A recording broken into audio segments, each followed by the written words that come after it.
What's in a name? It's legacy, it's history, it's respect. And this season, names become legend. This is passion, this is power, this is our culture. This is Newcastle, Bristol, Caledonia, Sheffield, Plymouth, London, Manchester, Surrey, Cheshire, Leicester. This is basketball. So know our passion, our power, our culture. Know our name. Welcome to the British Basketball League. Teams up and down the country compete against each other to be crowned British Basketball League champions. We're here to break it down for you, so let's get to it. Each team can have 5 players on the court at any one time, but can sub players on and off throughout the match. Players can shoot for 2 points by attempting a shot from within the 3-point line, or go for 3 points by shooting outside the 3-point line.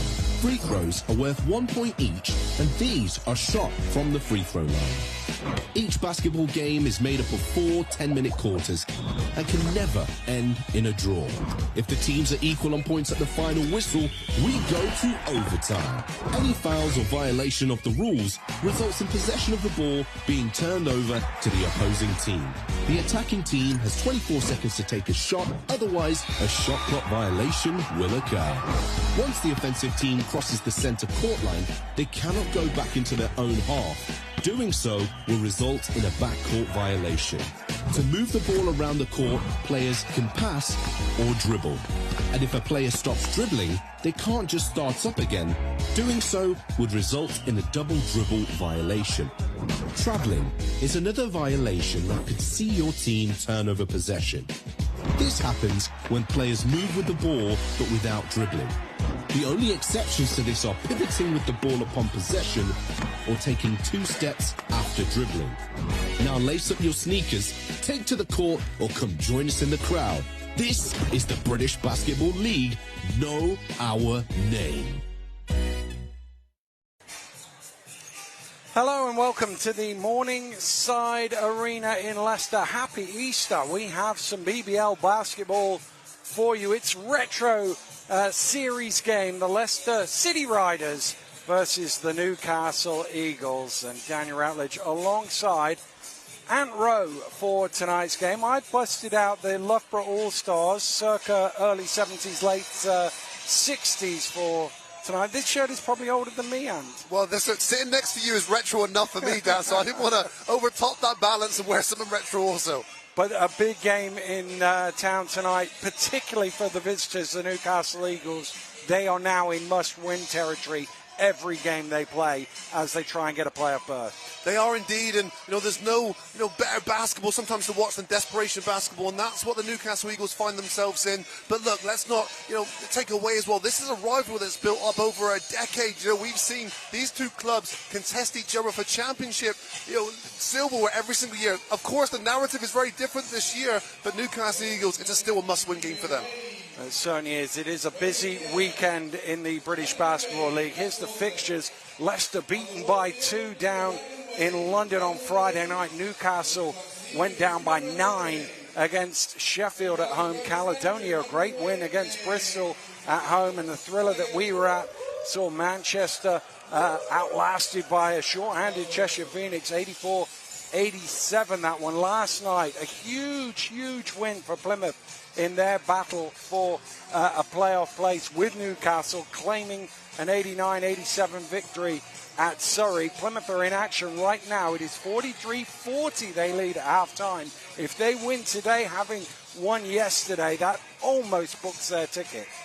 And that's all it was for the Plymouth Patriots. Remember that big weekend they had just propelled them 2 games ahead of the Newcastle Eagles, who continue to chase them for that final 8th spot. Well, it's 3 games right now, as you can see. Newcastle with only 5 games left, and the difficult thing for Newcastle is of their remaining 5 games, only one of them at home. They've got to come here today, they've got to go to London, they've got to go to Caledonia, and they've got to win at least 2 of those just to set up the opportunity of going to Plymouth on the final day with something riding on that game? It's a really big ask, but sometimes in sport, especially team sport, if you get one big win, it can start a massive streak. So if they can come into the Morningside Arena here and beat the Leicester Riders, they'll feel confident they can beat anyone else in the league.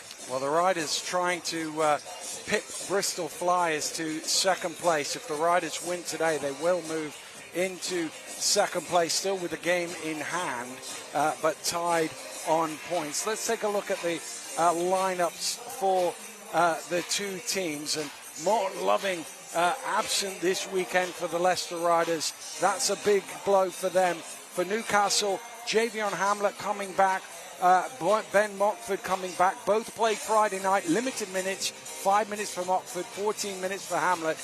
Coach Stupel will be hoping he might get a few more minutes out of them today. And this is a very offensive-oriented team. When you take Hamlet out of the equation, that's 20 points a game. He's the leading scorer in the league this year, so a huge chunk of your production there. And anyone who's watched basketball over the last decade will know what Ben Mockford can do. He's instant offense, so the quicker these guys can get comfortable with playing basketball, getting in the structure, the sooner the better for the Newcastle Eagles. But Morton Loving's absence on the three-point line will be a blow for Leicester, no doubt about that. They started with Blake Bowman on Friday night, an interesting move by Rob Paternostro, so that he didn't really impact as much on his bench unit as it would have been sliding somebody else in there. We'll see what he does, whether Bowman starts again tonight in a few minutes' time once the starters are out and known. And for Leicester, as I say, a chance to draw level with Plymouth in the standings. And really, there's not very much difference between second and third in the standings. In theory, the only real difference is you get the second leg of a semi-final should both second and third make it to the semi-final at home instead of going on the road in that. But psychologically, there's still something to be gained by finishing higher up in the standings against the team that you might face in the playoffs. I think so, Dan. And look, the Leicester Riders' expectations are the top of the pile, because that's what the fans have seen from this team for the last, best part of a decade or so. So I think if you miss out the mark of winning the league championship, then you better make yourself runner-up in second place. So I do think it holds a little bit more weight there, especially with the fans, and they'll be wanting to secure that second spot. Well, a big game for Coach Mark Stoutel. Let's get his thoughts. Mark, welcome back. Obviously, you guys are engaged in a battle for 8th place now in the league. How important is this game to the rest of your season? Yeah, we have to win. We have to try and take care of every game that we can now. So, yeah, everyone in our group knows it's a must-win basketball game. So, yeah, hopefully we have the right mental approach, the right physical approach, and have to have that mindset for 40 minutes. You played the Riders twice, not too long ago, and you had success in those two games. What can you take from those two into this one? Yeah, I mean, the Leicester are, good basketball team, coach well, organised well, have a clear identity, playing through some of their key players. We have to try and make sure that we find a way to limit that and slow them down. Obviously, Jackson, Loving, Kimball, Whelan, they've got some talented offensive players, so we have to try and do a good job of limiting them individually, defending by committee, rebounding the basketball's key, and hopefully we're able to get out in the open floor. What do you think you've got to do differently from your recent loss to the Sharks? Yeah, transition defence. Our transition defence was appalling. Really disappointed with, conceding 50 points at the half. We tightened things up in the last 20 minutes defensively, but at that point, we put ourselves in a difficult situation. So, yeah, we need to apply ourselves better on the defensive end. Starts with transition defence for us, a willingness and an intent to get home and get behind the ball and build our defence from there. Thank you, Mark. Thanks. Well, defensively, they did struggle against Sheffield, as he said, particularly in the first half of that game. But they can't allow the likes of Patrick Whelan and co to get comfortable in the first half here at the Morningside Arena. Darius Defoe, the veteran of so many battles against Leicester down the years, I'm sure he'll be excited for another one. We've heard from the home coach, the away coach. Let's get the views now of Rob Paternostro. Rob, you come into this one on the back of a loss, but it was a resilient one and a big comeback in the second quarter. How impressed were you with your team's resilience in that game? Yeah, I thought we were tough. I thought we played tough. I thought we competed. I didn't like the start, obviously. We didn't start well, but that was a winnable ball game down the stretch. We could have made a couple plays and we could have got that W. So, it is what it is. We've got to come back today and get ourselves ready to go. Obviously we're a little bit banged up, but this time of year, mostly everybody is. Carrington's the guy that's found his way into the starting lineup recently, and he led the team in that game. How impressed were you in that one? Yeah, I thought he was great. I thought he got to the basket really well, handled the ball well. I mean, his conditioning over the last couple of weeks has really ramped up, feeling more comfortable and really doing a good job, not only with his scoring and driving, but setting other players up. You mentioned, obviously, injury, and Mark was out in the last game, and Blake Bowman stepped into the starting lineup. What did you make of his appearance from the starting five? Yeah, he was fine. I think, Blake competed well. I thought defensively he was pretty good. Rebounding really well. Obviously we're playing with small lineups. We need rebounds. I thought he did a good job there, and hopefully he can get it going today. This is a team that's played you tough in the last two encounters. What have you got to do well today to get the win? You got to take care of the ball. I think any easy points, is something we don't want to give up. We got to play physical defense. We can't allow them to get comfortable out there. They got comfortable in that second half up at Newcastle and, had a great half. So, yeah, they got a lot of talent. I mean, every team is pretty talented, so you got to have to play well to win. Thank you, Rob. Thank you. Well, Carrington Love was good for Leicester on Friday night down in the copper box. Had a shot at the end to potentially tie the game and send it to overtime, and it was one of them. It bounced on the ring 3 times and then came out rather than dropping in. And Leicester left the copper box disappointed. But it is an entertaining afternoon here at the Morningside Arena. We've got the old retro kits, Riders wearing their 1987 kit, Newcastle circa 2004, and the introduction to the players. They got old videos and old photos of the players when they were young. It's a great bit of entertainment. It really is, Dan, and I think it's a fitting fixture as well. These two clubs, as I said, this has been such an integral part of the modern day British Basketball League history, and here we are today now on this retro day. Good amount of people here as well. I'm sure this is going to make for a great atmosphere. Well, it certainly will, but as far as Newcastle are concerned, victory is the key to try and reignite their playoff hopes. It is a bit of a long shot now after that Plymouth victory, but it's still mathematically possible, and they've got to think that they can win all these games and get themselves in. So we were wondering whether Bowman would start for Leicester. He is in the starting line up again, and yeah, and it's good for the young British talent to get that nod from the coach, but also Evan Walsh, I thought was excellent last game, 14 points for him. So, when one man's down, others have to step up, and they've got those types of individuals on this Riders team that show the potential to do just that. Well, Hamlet, who's been out in recent weeks, still coming off the bench, still not ready for the starting lineup for Coach Mark Stootle, but Kyle Johnson has been filling that void with some good offensive games in the meantime. He has indeed. He's put up some big numbers this year, and look, it's 2 days on from Friday. Does Hamlet's body, does his mind feel a little bit more adjusted? Time will tell, but I think Coach Stootle will certainly like 20 points off the bench from him tonight. Well, he's certainly more than capable of providing exactly that as the two teams head into their huddles for the final conversations with their coaches before we get this one underway. Easter Sunday basketball action for you at the Morningside Arena. We will keep you all over the latest from Plymouth. I know there'll be a lot of Newcastle Eagles fans watching at home tonight and hoping that one goes the right way for them. They are still at half-time down in Plymouth, where the Patriots lead Caledonia 43 points to 40, so not exactly what Newcastle would have wanted. They would have loved to have seen Caledonia with a 10-15 point lead at half-time. Yeah, but it's control the controllables now, and all they can do is focus on the job at hand, and that's to try and defeat the Leicester Riders in the Morningside Arena. They've played some close games with the Riders this season as well. It's only the BBL Cup game that was the 20-point blowout. Everything else has been, within range there. So this is sometimes you find matchups just don't fit well. And Leicester Riders, you're not a team that's been able to steamroll this Newcastle Eagles team this year. Well, zeros appear on the clock, and the two teams will head out onto court, the two starting fives. Leicester, as I say, that is an homage to the kit of about 1986 to 88, famously worn by Barry Young, one of the all-time great scorers in British Basketball League history. Played a couple of seasons, but boy, could he put it in the basket in Newcastle.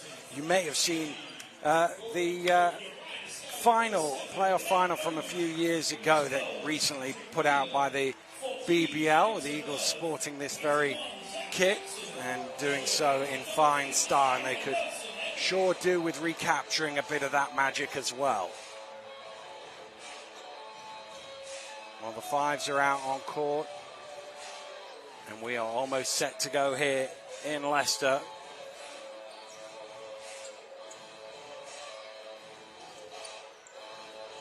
BBL Championship action from the Morningside Arena between two of the most successful teams in British basketball history. It's Newcastle and Leicester, and it is the Riders who get the opening possession.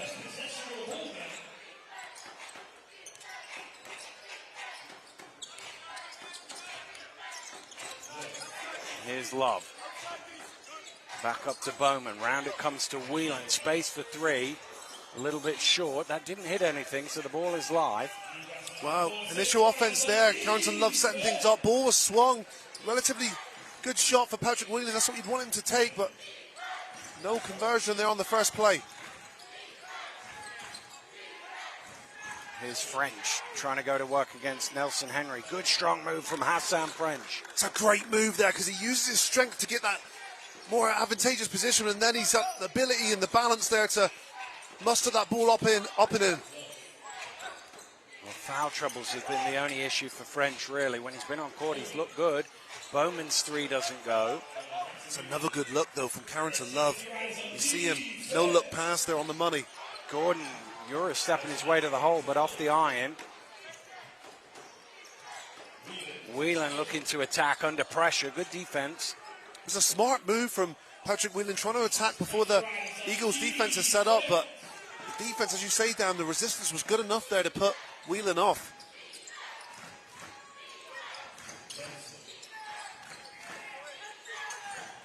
Shot clock down to 5 here for Eagles. Johnson's going to have to do something here, trying to create some room, and he got caught by Nelson Henry on the three-point shot, so he will go to the line for three. Wow, that's a cardinal sin there. Nelson Henry mismatch on Johnson, who you know is going to put it up. You've just got to make things as difficult as possible, but he lunges out here, and hard to tell on that last replay, but what looks to be the call is the contest there from Nelson Henry jumped into the landing zone of Carl Johnson. Well, as you say, you know he's shooting because of the shot clock situation, so you really just want to make it difficult rather than over-challenge. But Johnson, as a result, at the line for 3 free throws. First two are good.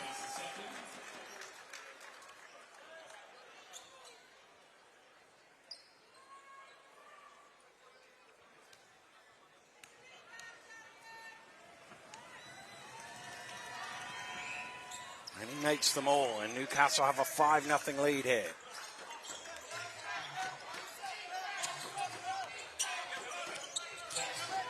Jackson's in a double team, but just overly aggressive on that. They got him in a good spot. They didn't need to foul. No, I thought the trap was good. And Bowman, again, out of a plethora of options there ahead of him. Just a little bit overzealous there on the reach-in.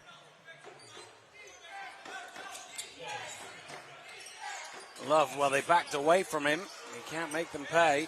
French with the rebound.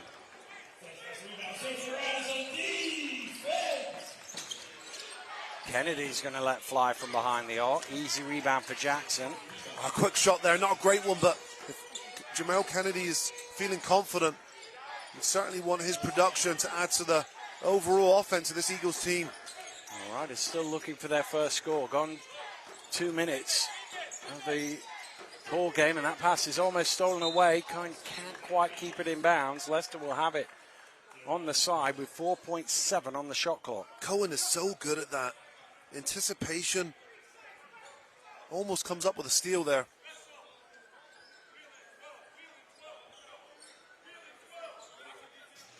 Well, there was just some discussion as to whether he got possession of the ball. deemed not to. That would have reset the shot. Oh, Jackson with an easy layup. What a breakdown by the Eagles defensively. And that's the issue they've had. That happened all season, breakdown defensively. Sometimes it hasn't been for the lack of production and talent on the offensive end. It's been the defensive end that's been their Achilles heel for a lot of their losses they've occurred this year. Johnson getting to the edge of the key, gets his own rebound, trying to force his way in, drops it off to Kennedy. He can't convert, and Jackson has the rebound.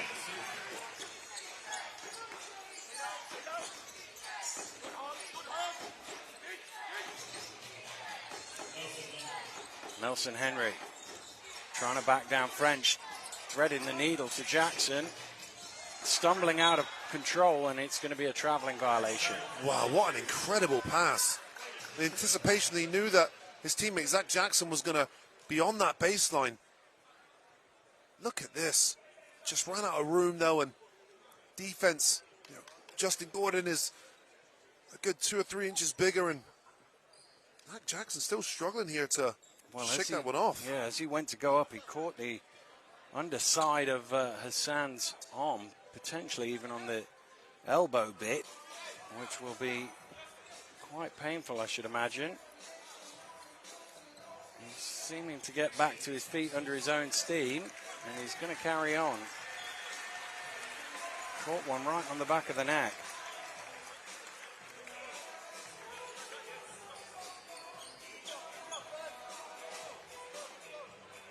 Well, Riders, of course, have had their troubles of injuries this year. 2 very good players sitting on the bench, 3 very good players sitting on the bench, and Connor Washington, Mark Lovin, as well as Mo Williams, who went down at the beginning of the year. Mo Walker, excuse me, thank you, Dan. Well, retro night. Retro night, yeah. Cohen fires up for 3, and it drops in, a friendly bounce for David Cohen. And he deserved that. He's been high energy so far in this game, playing defense with intent, and he gets the friendly roll. Whelan driving in, can't convert. Here's Gordon on the trail, taking it hard to the hole, but can't convert as Bowman comes over and commits the foul. It's a great contest from Bowman, though. Instead of a thunderous dunk, which would have happened had he not been contested by Justin Gordon, what it does is it doesn't give a momentum play, and it makes Justin Gordon now earn the points from the free throw line. I was about to say, Mo Walker was actually warming up with the team before the game in his shorts. He's a long way from fitness, of course. But good to see him at least out there and moving about. Was Mo Williams there as well? Mo Williams he was wasn't, not. No. But just on Mo Walker, if you want an example of persistence and never giving up, and that's Mo Walker. He had the unfortunate double injuries. Really, essentially, he was out for the most part of 2 seasons. Comes back and has a breakout year last year. He was superb for this championship Riders team last year, and of course to go down at the beginning of the year again and still be working on rehab is something you'd want as an example. Whelan knocks down the 3 late in the shot clock. Patrick Whelan having to deal with his own injuries, coming back into the fray the last several weeks, and that's a good-looking sign there. Cohen loses his feet, but he's able to find Johnson, and that will go out of bounds for a Newcastle possession.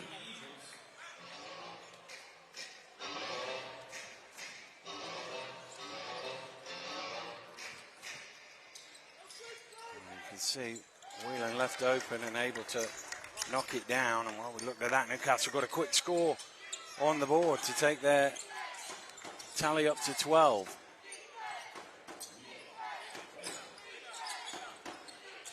Love all the way to the rim for 2. Excellent take there from Carrington Love, and really interesting to see how he performs. He's coming off a very strong game against the London Lions. The Riders have to have been patient this year to wait for him to come and be comfortable. French off the mark for 3.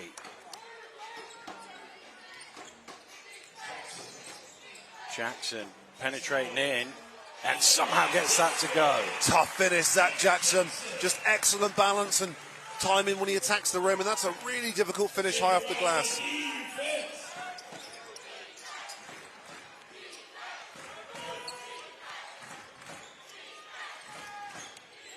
Johnson trying to use his strength to get to the rim, and he's committed a hard foul there on Blake Bowman going after the rebound. The fans were not happy with that.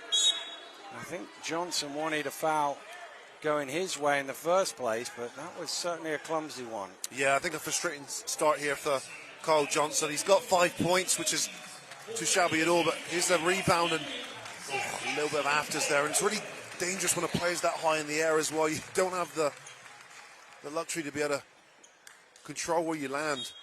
Well, Leicester were making subs anyway, so Bowman would have been going out of the game as Menzies, McKenzie and Adekoya come in. Love getting past his man, kicking out to an open Whelan for three. Too long. Another good look, though, from Carrington Love, who's been distributing to his teammates early. Here's Hamlet. In the corner is Kennedy, way short, and that came off French for a Leicester ball. Well, that was a relatively good offense there. Good movement, good cuts, and Jamel Kennedy didn't stay still. He relocated. But it wasn't a very good shot in terms of accuracy. But the movement's there for the Eagles at the moment. Well, it's retro day. Newcastle in their old kit. Darius Defoe's come on. He's actually worn this kit before. He's been around that long. That's remarkable, isn't it? His longevity. And he's still producing for this team.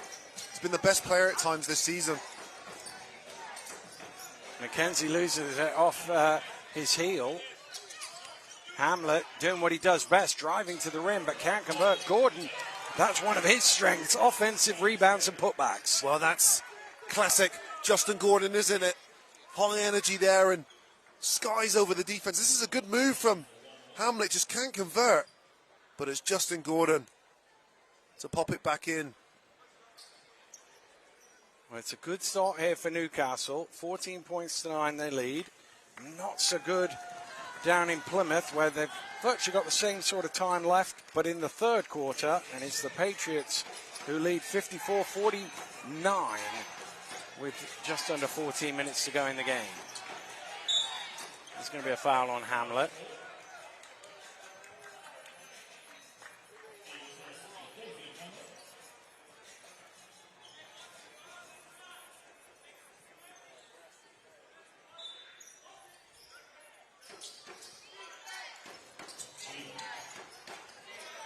Whelan. Down to Adekoya. Adekoya has it knocked away. 2 seconds on the shot clock. Gets it up in time. It hits the ring. Newcastle come down with it. Good interior defense there. Adekoya out of options, and they're able to box out Menzies as well, so no second chance opportunity. Defoe putting it on the floor, driving to the rim. Vintage Defoe there.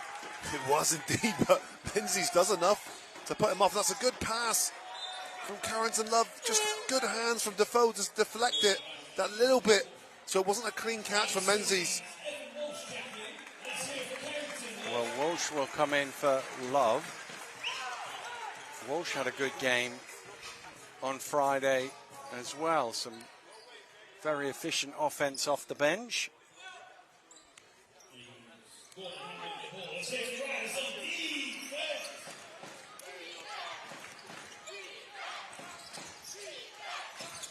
Going around the screen, gets room for the three and knocks it down. Tough shot there from Cohen, and as you say, uses that screen so well, which generates him enough space to get that shot off.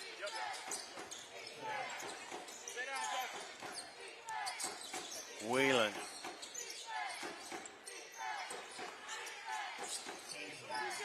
McKenzie takes the mid-range jumper, back iron. Cohen with the rebound.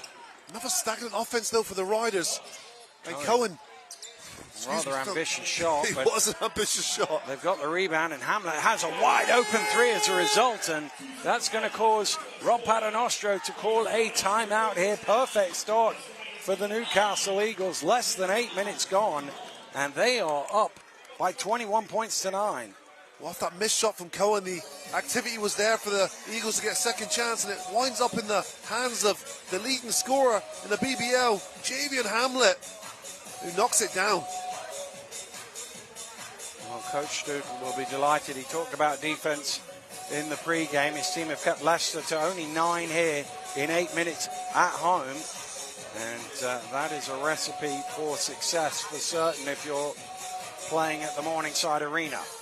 They're doing a great job on the boards as well, currently winning that battle 12-7, but you can just see that they've got a little bit of extra something about them, and you wanted to see this on Friday evening against the Sheffield Sharks, but again, I can't emphasize enough, if you pick up a win in a place like this can do wonders for your team's confidence and belief again as they make a push for the playoffs. Well, the good news keeps coming for Newcastle, because Caledonia have taken the lead down in Plymouth, 54-57 the score, with 2:17 to go. In the third quarter, I should clarify.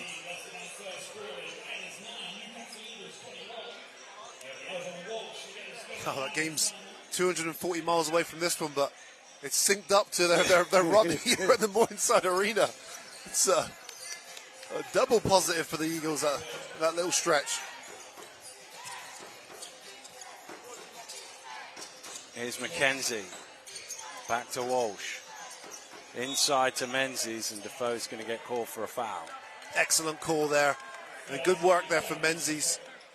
Defoe has to put a degree of resistance up just because he's given up 4 or 5 inches there, maybe more, against Menzies. It's the team's fourth of the quarter. Into Menzies, and he gets the easy score. It's a great pass. Really poor defense there from Newcastle Eagles. If an inbound player just passes the ball once with very little movement, no screens, it's a real bad defensive set, but Menzies profits. French drives to the rim but can't finish.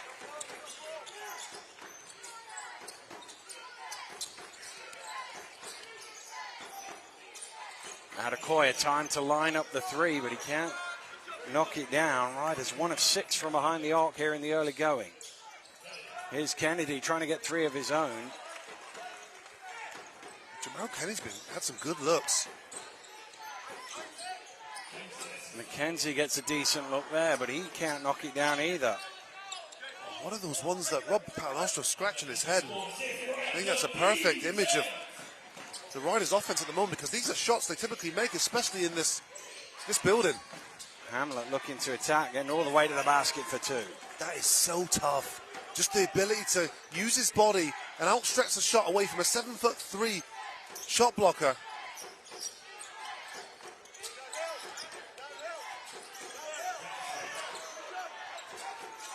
Adekoya again got a lot of room.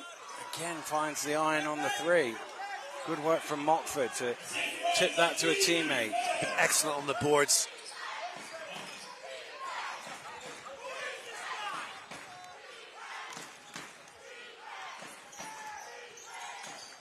Hamlet doesn't get the roll this time. Well, the shot clock switched off here in the first quarter. McKenzie trying to draw contact, can't get the shot to go. Ball is loose. Walsh gets it away in time, but finds the front of the iron, and we've reached the end of the first quarter, and it's been an excellent one for the Newcastle Eagles and their fans just behind the bench as they lead the Leicester Riders 23 points to 11 here at the Morningside Arena. And you can see Coach Rob Paternoster not happy with life right now, but the Newcastle Eagles will be delighted with how things have gone here in the opening quarter. It's been a focused first quarter from the Newcastle Eagles, and even the shots they've missed, Dan, I've really liked the shot selection. All but a few. They've been good shots. They've been putting players in positions where they typically like to shoot the basketball as well. Jamal Kennedy's had a few opportunities there where perhaps he knocks those down. He's currently 0 for 4, but what the team are doing a really good job at is putting themselves in good positions offensively, and to hold the Leicester Riders to 11 points. Now, I'm not sure if that's because of the structure. Riders have missed open shots that they should make. Offensively, the Riders have no fluidity whatsoever at the moment. They're struggling to get the ball moving, but one thing you can't fault the Eagles on right now is the effort. Prime example right there, Justin Gordon, first to react. Nice putback. Well, Riders 1 for 8 from three-point range.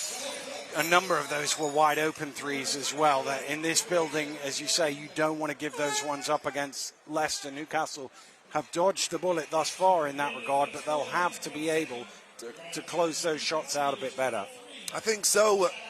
At the moment, they'll take another quarter like that, and Riders just have to figure out a way now to start putting points on the board consistently. There's not, one player really that they've got going. I thought Carrington Love was the bright spark there. I know he would have a more assists so far today if his teammates had made the shots. Well, they've just ended the third quarter at the Pavilions, with a score on the buzzer. Makes it Plymouth 62, Caledonia 61.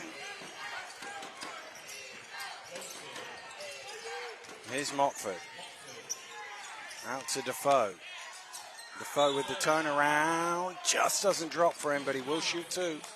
Wow, they're getting good looks again. That's a shot you'd want Darius Defoe to take. They're getting guys in good positions and opportunities for them to score the basketball. And that's why they've scored 23 points in this game so far. Darius, good for the first free throw, his first point of the game.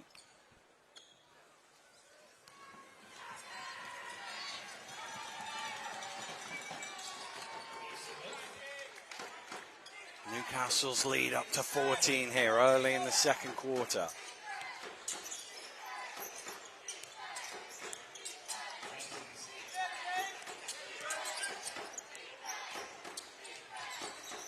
McKenzie lobbing it in to Menzies, who's fouled, and he will score. It's an excellent pass there, and the lead pass to Menzies' left hand there, where he's just got to turn into the rim.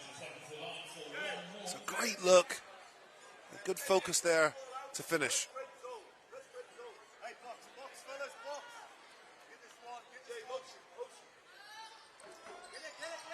And it's off the mark. And Johnson with the rebound.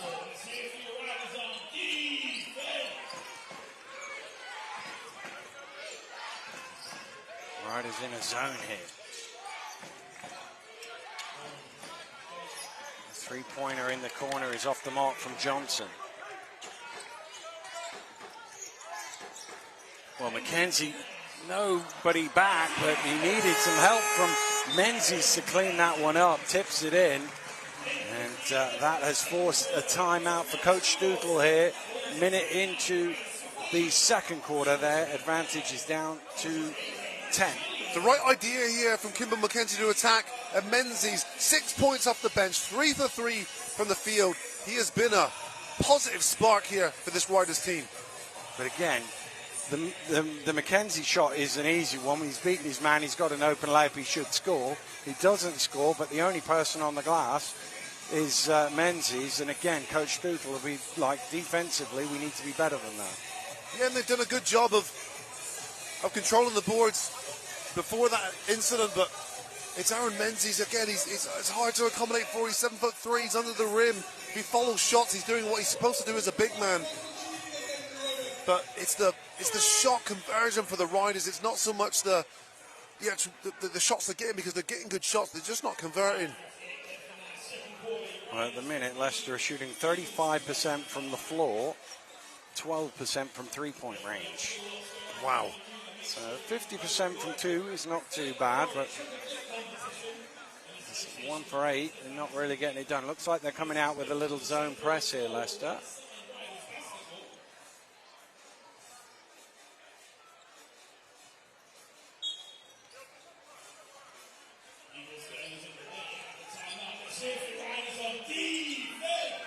Nothing too much.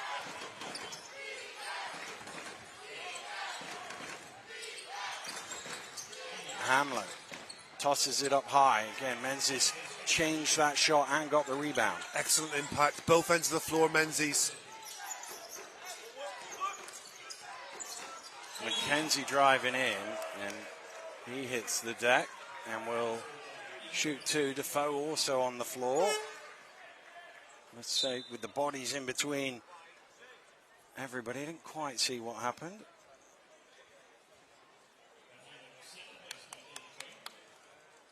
Maybe a flailing arm there from Mackenzie. I think he's the foe. Sort of tripped and lost the ball as he goes through.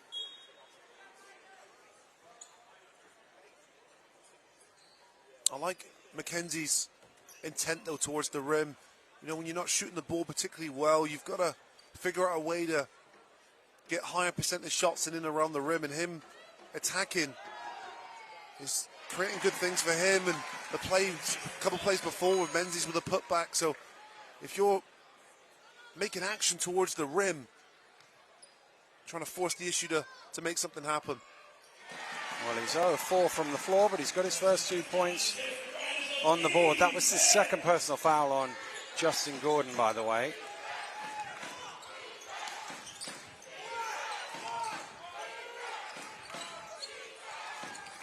Mockford, stolen not quite by Mackenzie, but it is now by Jackson. Walsh is going to stop for 3, and he can't convert. Mockford with the rebound.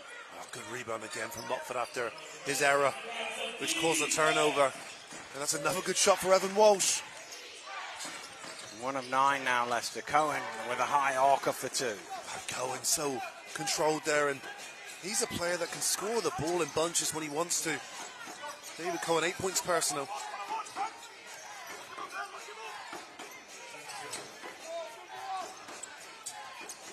Walsh this time putting it on the floor, driving into trouble. Menzies trying to keep it alive, gets the offensive rebound, going the long way round, can't get the hook, and Newcastle come away with it. Menzies' first miss of this evening that comes off a offensive rebound. The Eagles able to come up with that one.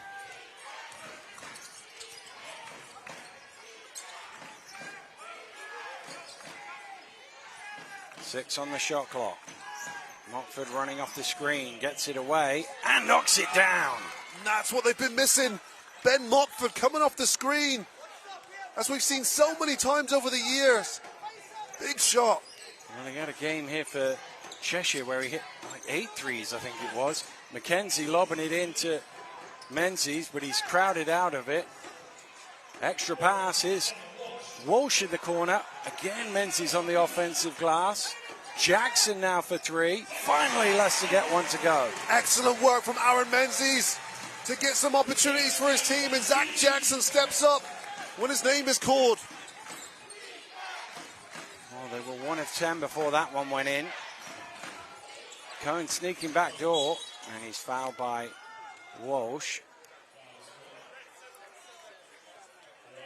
Well, this is what Ben Mockford does, isn't it? We've seen him do it for Newcastle. He's just retired from Great Britain. We've seen him do it for GB a lot over the years as well. That's his trademark shot off the curl for 3.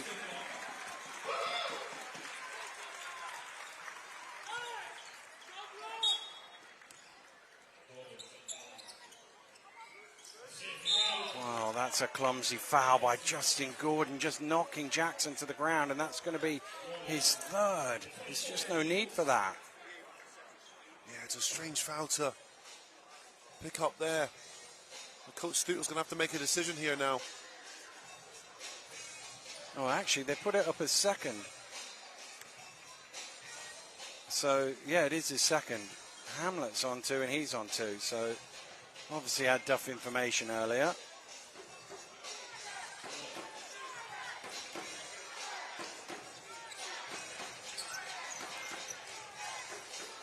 Mackenzie overcooks that one. He just hasn't got his shooting touch yet, Mackenzie.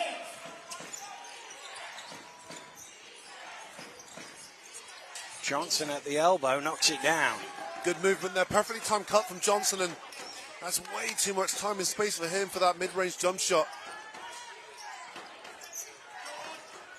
Nice pick and roll. Menz is driving through, and well, I gave him his 3rd foul a little early, but he has picked it up now, Justin Gordon. It's a great pass from Carrington Love here. As you see him use that screen, and Aaron Menzies rolls hard. Oh, close call. Could have went either way there. Justin Gordon might have got there just a little too late.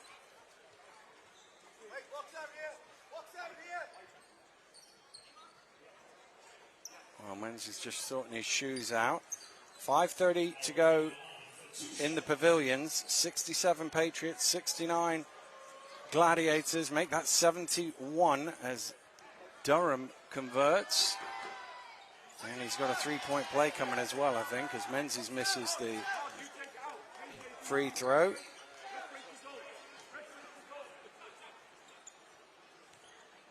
So both results currently going the way Newcastle would like them to.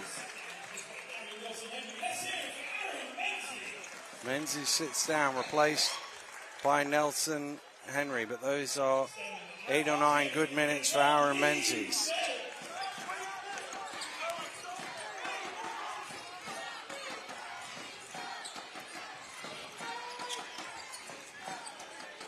Mockford out to Defoe. Defoe at the elbow. Oh, just uncharacteristically short. How did French come down with that? He looked second or third best, but he got the rebound. Incredible. Men among boys there on that play, and showing us all why he's the leader in offensive rebounds this season. Well, McKenzie makes his first shot of the game, but the foul was called on the floor beforehand. So it'll be a sideline ball. In fact, no, it'll be 2 shots because they're over the limit. But look at French, 2 riders in front of him. He just went after it and then dropped it in backwards. Incredible. 3.1 offensive rebounds a game. Just pure strength there. Will matching his opponents there.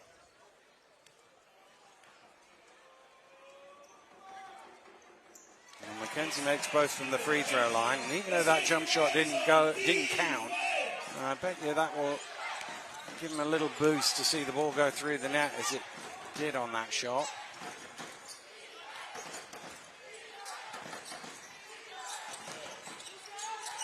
Mockford down to Defoe. He's got a massive size mismatch here. Trying to take advantage of it. Can't convert though. Love's done excellent there. He hasn't fouled. He stands straight up and he hasn't given up too many inches there. Mockford getting a hand on that to deflect it out of bounds. Defoe is going to sit down. I don't know if he's got an issue with his hand, but he's gone straight to the end of the bench. Looks like he is getting some treatment. Some blood on his shorts. Oh, is it? McKenzie again gets himself to the free throw line. Kimball McKenzie has done a good job of doing that, getting to the free throw line. He's had a pretty difficult day so far in terms of shooting. He's 0 for 5 from the floor, but he's a perfect 4 for 4 from the free throw line. Well, 3:55 to go in Plymouth. 69 Patriots, 74 Gladiators. And McKenzie misses his first free throw of the game. He had been 4 of 4. Trying to make it a 10-point deficit as far as Leicester are concerned.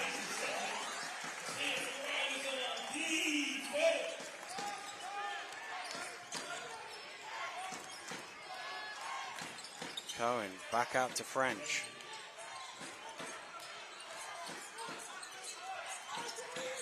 French couldn't get it past the boot of Darian Nelson-Henry. Blake Bowman will replace Kimball McKenzie.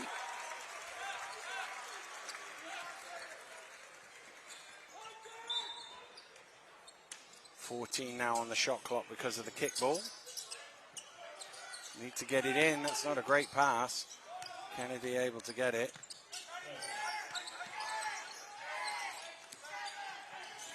Cohen getting around, dropping it back to French, who's able to lay it in through the contact. Bonus free throw coming. It's a good play there. David Cohen realizes the shot clock's winding down, uses that screen, and he's able to drag the defender to commit. And beautiful bounce pass there for a cut-in. Hassan French for the tough finish.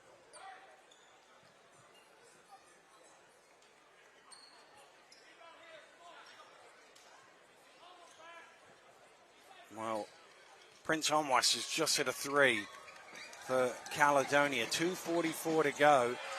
And the Scots are up 8 now, 69-77, just as Newcastle would have wanted.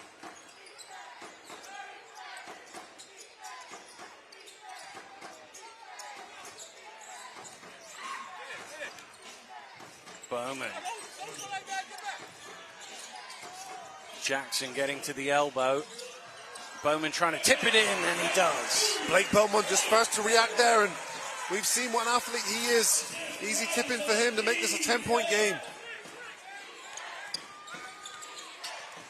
Cohen turns the corner, getting all the way to the basket, and foul is going to be called on Whelan. Good take there from David Cohen. That's what you want. You want to make sure that this is the play before. Zach Jackson, get a pull-up jump shot he typically makes in and out there, but it's Blake Bowman with the left hand able to tip that one back in. Good play. Well, Defoe and Hamlet have returned, and Defoe's got a lot of tape on his hand, so sorting out the cut he had.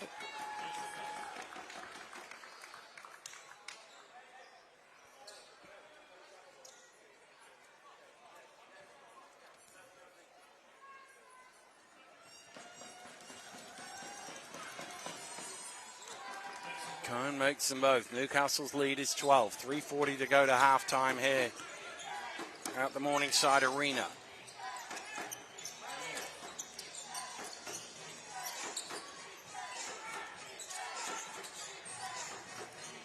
Love drops it off nicely to Nelson Henry. Carrington Love has been excellent in his distribution. He's got 4 assists, but as I say, had his team converted a few more shots in the first quarter, he'd be well on his way. Oh, nice spin from Hassan French. We've seen him. He's a versatile big man, likes to do a little bit of everything. That is a finesse move there from him. Love trying to thread the needle again. So too Bowman, but he ends up turning it over. Hamlet out in front. Hamlet to the rim, too strong. French again on the glass. And Newcastle can reset. Great work from French, isn't it? He brings the ball up, he rebounds, he scores. Cohen scoops it to Defoe, who's fouled, but can't quite lay it in. I think that's number 3 on Whelan. That's one that Darius Defoe would want back. Look at this. Drive middle, spinned, back to his right hand. Tough move. Well, Patrick Whelan sits down on 3 fouls as McKenzie returns. Minute 40 to go in Plymouth. Gladiators still leading by 6. Al Durham makes it 8. 73-84 the score. So that one not quite in the books, but pretty close to it and going the way Newcastle would want. But they need to take care of their own business here, and they're certainly doing that through the first 17 and a half minutes.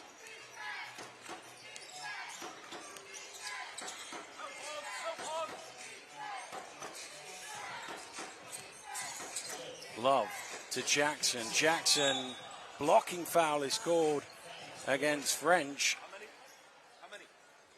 And that's his second. It's Carrington Love again. Excellent pass. It was one of those ones where it looks a little side on. He wasn't quite square. Yeah, I think it's not being square, which because it's the referee out on the wing who called it, and that's usually the observation that they can make from that angle. Into the final minute in Plymouth. Still an 8-point lead for the Gladiators. Darian Nelson Henry helping out with the mop.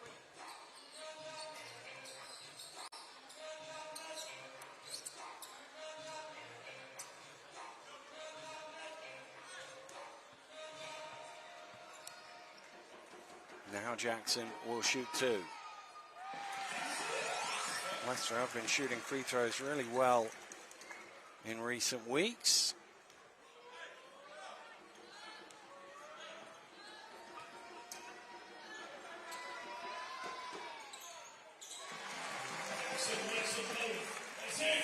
Much improved free throw percentage shooting from Zach Jackson as well. Yeah.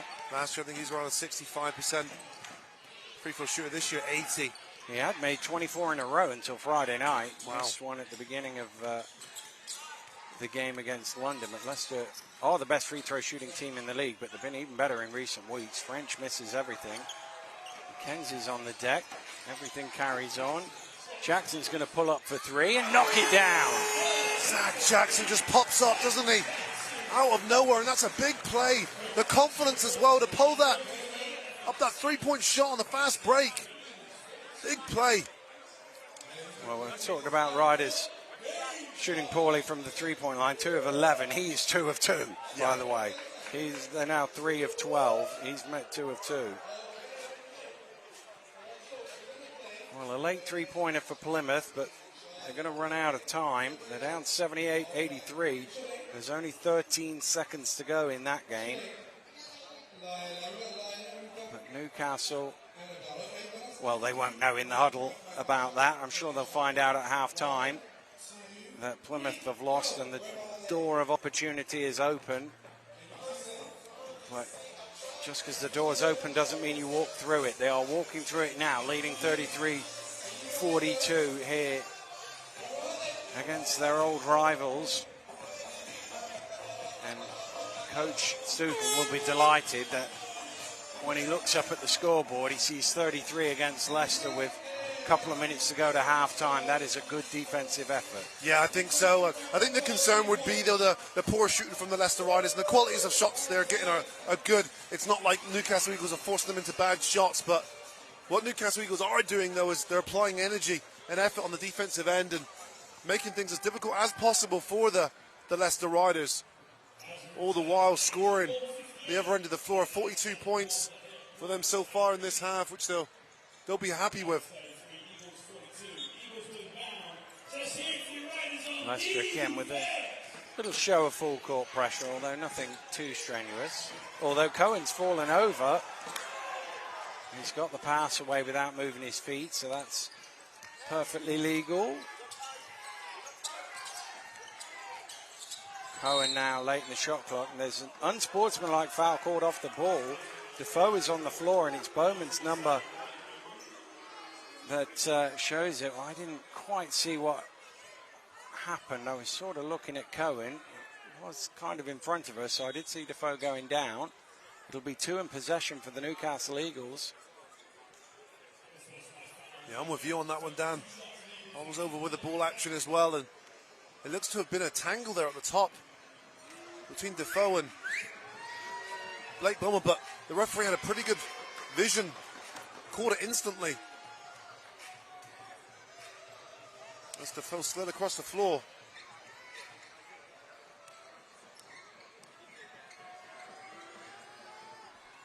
Well, Defoe makes both from the free throw line, and Newcastle will get possession of the ball from the side.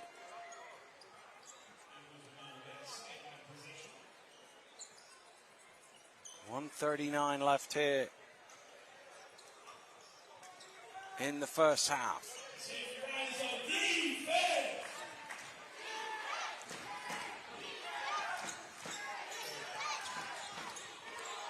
Cohen trying to find room, and does.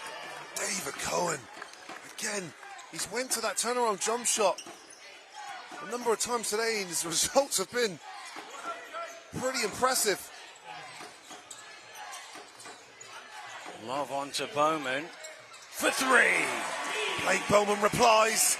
That's the best response you'd want to see as a coach. You make an error on one end of the floor, you respond instantly with a 3. Inside the final minute of the first half, Newcastle leading by 10. Cohen ticking down some seconds. Goes the opposite way to the screen. Kicks to the corner, wide open is Hamlet, and he finds the bottom of the net. Again, it's another good shot, and it's created from David Cohen, penetrating towards the rim, and Hamlet knocks it down again. Jackson trying to get it back to him. Well, that came off the feet, didn't it? Apparently not. Kennedy comes away with it. Looked like a kick ball. Bowman trying to steal it away. Newcastle can reset.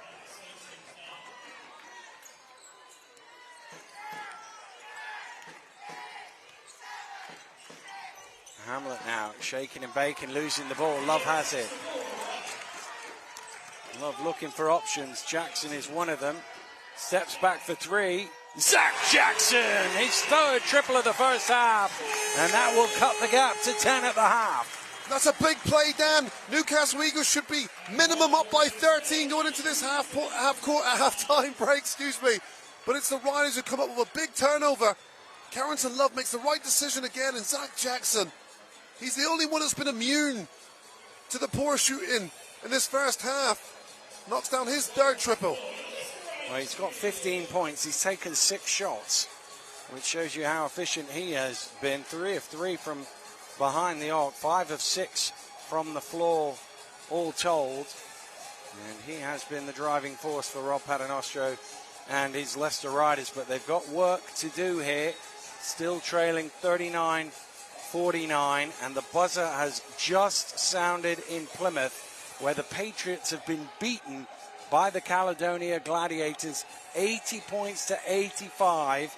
That is the result that the Newcastle Eagles fans will be delighted to hear, because that is another defeat for the Patriots, their 21st of the season. And if Newcastle win here, they will make up 2 points and give themselves an opportunity. At the minute now, they're trying to get it to that end of season, that last game. They're trying to make that something meaningful. Well, that's the thing. You don't want to always have to rely on someone else to lose. You want to try and take things in your own hands. And winning basketball games can certainly give you the element of control. And if Newcastle Eagles can win this one, then they can really propel here going forward into the last stages of this season.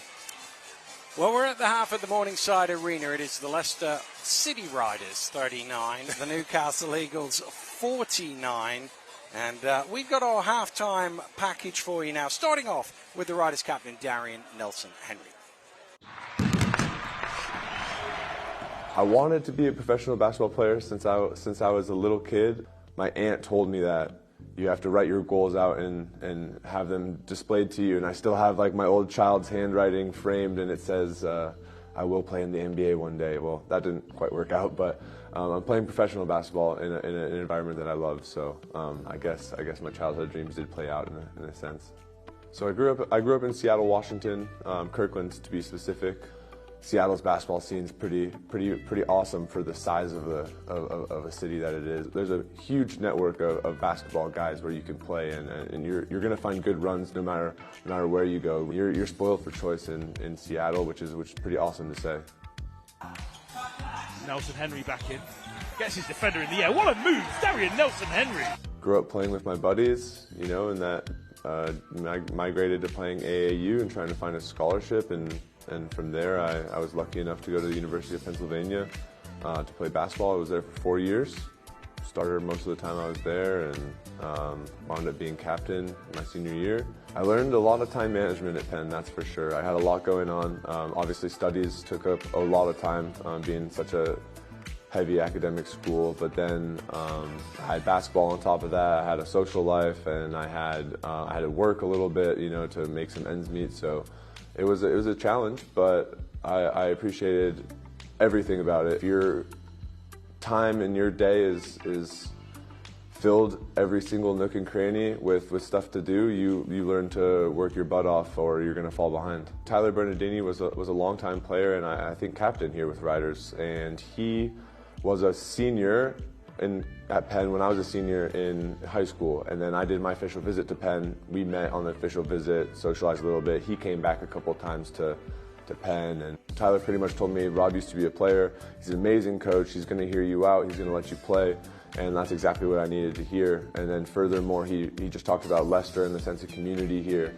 They're going to treat you well. They're going to make sure that you're taken care of, and they're also going to put you into places for you to be successful. So obviously I wound up getting my master's from Loughborough University. That's another thing that Tyler touched on. He said the opportunities here to advance yourself are just as big in basketball as they are outside of basketball, and that's what I really latched onto. Nelson-Henry lays it in for 2. The role of captain for me is pretty easy. I got a hard-working group of guys who are all smart and it kind of takes the load off me in terms of the basketball side of things. I'd say I operate more as just a liaison between, you know, upper management, staff, coaching, and the players, and I think that's where a lot of my role comes in, making sure all the guys are comfortable and taken care of. I have a lot of good moments in my professional career, but I would say hoisting the trophies has to take the top of those moments. You know, obviously the three-peat last season was amazing. My first championship behind closed doors during the COVID season, that was pretty phenomenal as well. You know, it's a weird environment playing with no fans, and to be able to have that title of the most consistent team when things are looking tough is a huge, you know, notch on my belt. Obviously, we're trying to win a couple more this season if possible, but we relish in those trophy lifting moments, and I would be lying if I said anything is better than that.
From Bennett Cook. Let's have another look at that move from Bennett Cook. One-on-one, it opened right up for him there. Wow, what a play. Moving the other way. What a pass from Nelson to Ruben in the corner and counter. He's playing from the London Lions. And that was a dish there to Luke Nelson just behind his head with his left hand. And King is short on the mid-range too. Stolen back by Miller though. Here's King. VJ King. Great.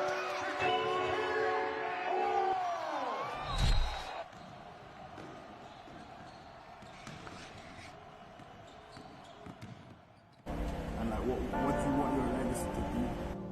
Wow, that's a lot. That's a lot. Well, first of all, I'm only 25. You know.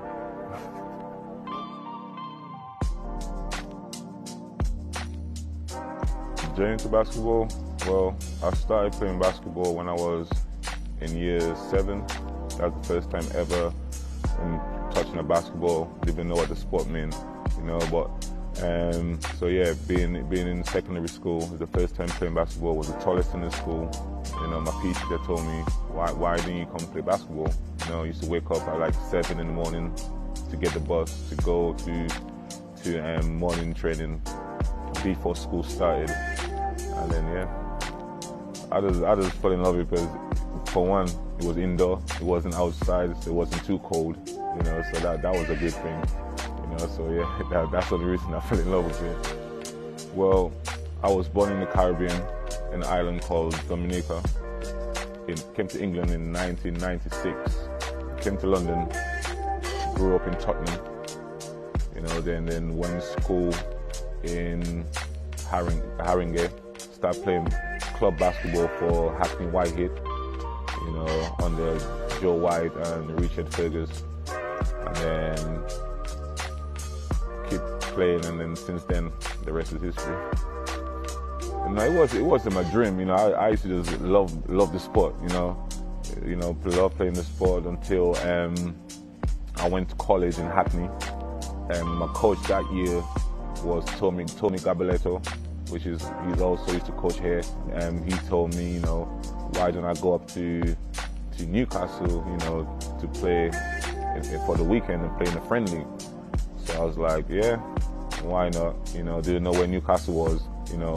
Thought I needed a passport, you know, to go to Newcastle. He's like, no, it's only 3 hours up the road on the train, you know. So I came here, you know, met Fab Flonoy, you know, and then the person that picked me up from the Central Station was TJ Walker, you know. And then since then, me and him been tight, been close, you know. And then came here for the weekend, and then went back to London, and then Fab was trying to get in contact with me, you know. And my friend Perry Lawson, that was here a couple weeks before me, you know, he came here, and then he called me and said, oh, Fab trying to get a hold of you, trying to offer you a contract, you know. So then came here when I was 18, and then he gave me a contract, and then I've been in Newcastle since. I'll be honest with you, no, I didn't know, you know, I'll be here from 2004 to 2022 now.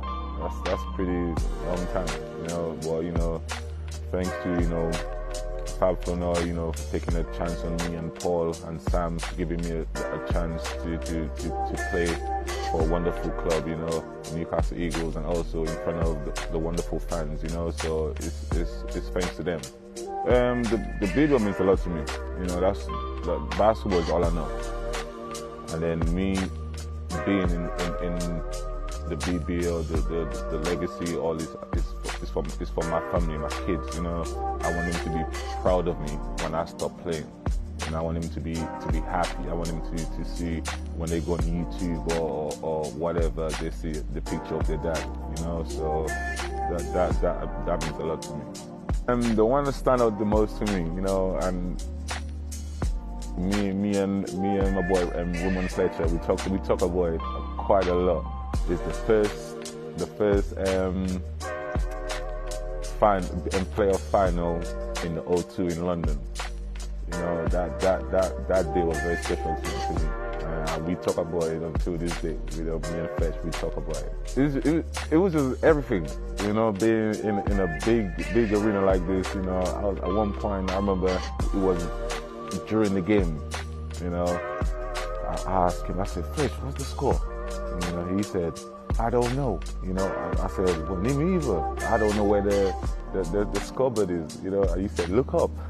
And I looked up, and the score, you know, like the NBA it was right there, and I was like, oh, you know. So it was a fun time, you know, enjoyment game. There's no easy games now, you know. All the games are hard, you know. It's just completely different from when I started to now, you know. Everything has changed. Every club has new players and new owners and whatever. So it's all changed from when I first started. Wow, that's a lot. Nah, I haven't thought about anything about hanging up my shoes yet, retirement yet. I haven't thought about it. When is that time? You know, everyone will be the first to know. You know, well, you know, when I do retire, you know, I just want everyone to remind me of being one of the guys that helped put Newcastle Eagles where it is, you know.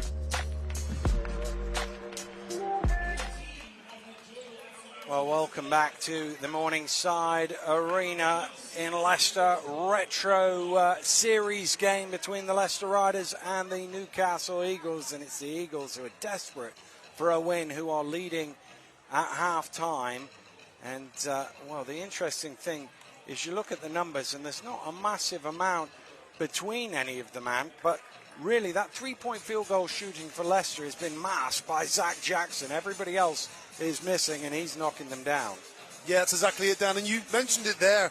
You know, it's the must-win for the Newcastle Eagles, and that perhaps could be helping them here because there's not real mass amounts of jeopardy here for the Leicester Riders. You know, they're not going to drop any more than second or third, like you said, unless they go on a disastrous finish here of the season. So, you know, there's more urgency, and it tells as well. A lot of those 50-50 balls, you can see the Newcastle Eagles are that little bit more hungrier for it as well. So, if the trend keeps continuing to go, then Newcastle Eagles are going to secure themselves a very important road win here. They're trying to close the gap for the Plymouth Patriots, who they're chasing for the 8th and final playoff spot. Well, the real difference in the shooting was the free throws, not in terms of the percentages, but in terms of the makes. Newcastle's doing a really good job of getting to the line. They're 14 of 15 from the free throw line. That's 6 more made free throws than Leicester, and is the bulk of the 10 points difference between these two teams. Well, they're getting players in good positions. You know, there's very rare we've said, okay, that's not usually his typical shot. So they're getting players where they feel comfortable in shooting the basketball. 2 guys in particular, David Cohen and Hamlet, have done an excellent job of getting to attack the rim and getting to the free throw line and putting 3 points on the board. Well, a switch in the Leicester starting lineup for the second half with Adekoya starting instead of Bowman. Here's Love trying to get it to Nelson Henry. It's out of his reach though. Bad start from the Leicester Riders, who have really struggled to find any form of rhythm offensively. They've had to have the heroic services of Zach Jackson just to make the numbers look better and keep putting points on the board. Well, they're trying to get it to Kennedy. He's not got a lot of time to work with now. He's got to shoot, gets it away in time, but misses everything. Leicester with the rebound. Poor shot there from Jamal Kennedy. You want him to go right at the rim. Well, a kick back out to Jackson, who's got all day to line up a 3, and there's only one result there. Carrington Love has been excellent. That'll be his 8th assist of the day, and he finds Zach Jackson stepping into that one. That's an automatic bucket. Well, Cohen loses him, misses the 3 though.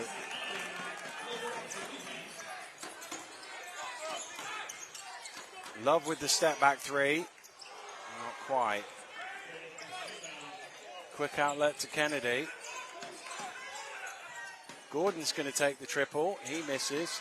And Adekoya, well, he kept French away, but Newcastle still came up with the ball through Johnson. That's exactly it, Dan. It took all of his might to keep French off the board, but what it does is it leaves Johnson in a sneak in.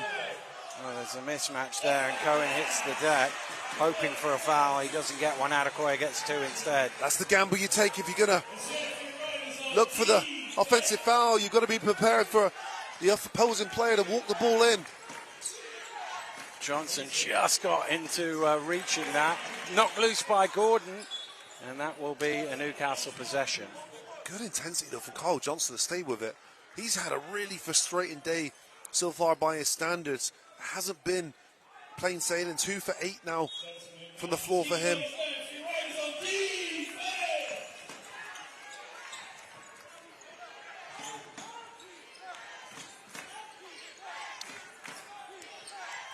Cohen stumbling to the ground and sliding out of bounds.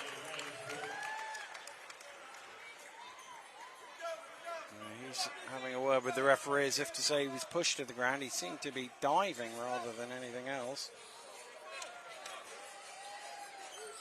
Well, unsurprisingly, given I know not a lot of Newcastle Eagle fans will be watching, concentrated on the Plymouth game in the first half. There is another game going on. Sheffield are taking on Cheshire. Nice move by Love to the rim. Excellent move from Carrington Love, and we've seen him for the best part of the day attacking to create for his teammate, but this time takes things into his own hands and goes right down the middle.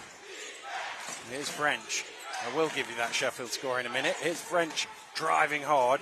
It's 42-35 Sheffield lead. They've just started the second half, same as us, and they're just underway in Manchester as well, where London are in town. Whelan sneaking back door, blowing the layup though. Johnson to the rim, doesn't convert.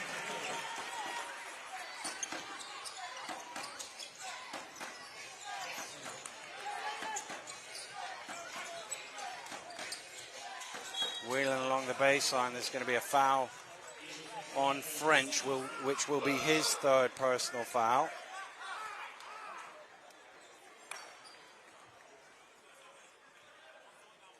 Well, this is the play. A couple of plays before, Carrington Love just going straight down the middle.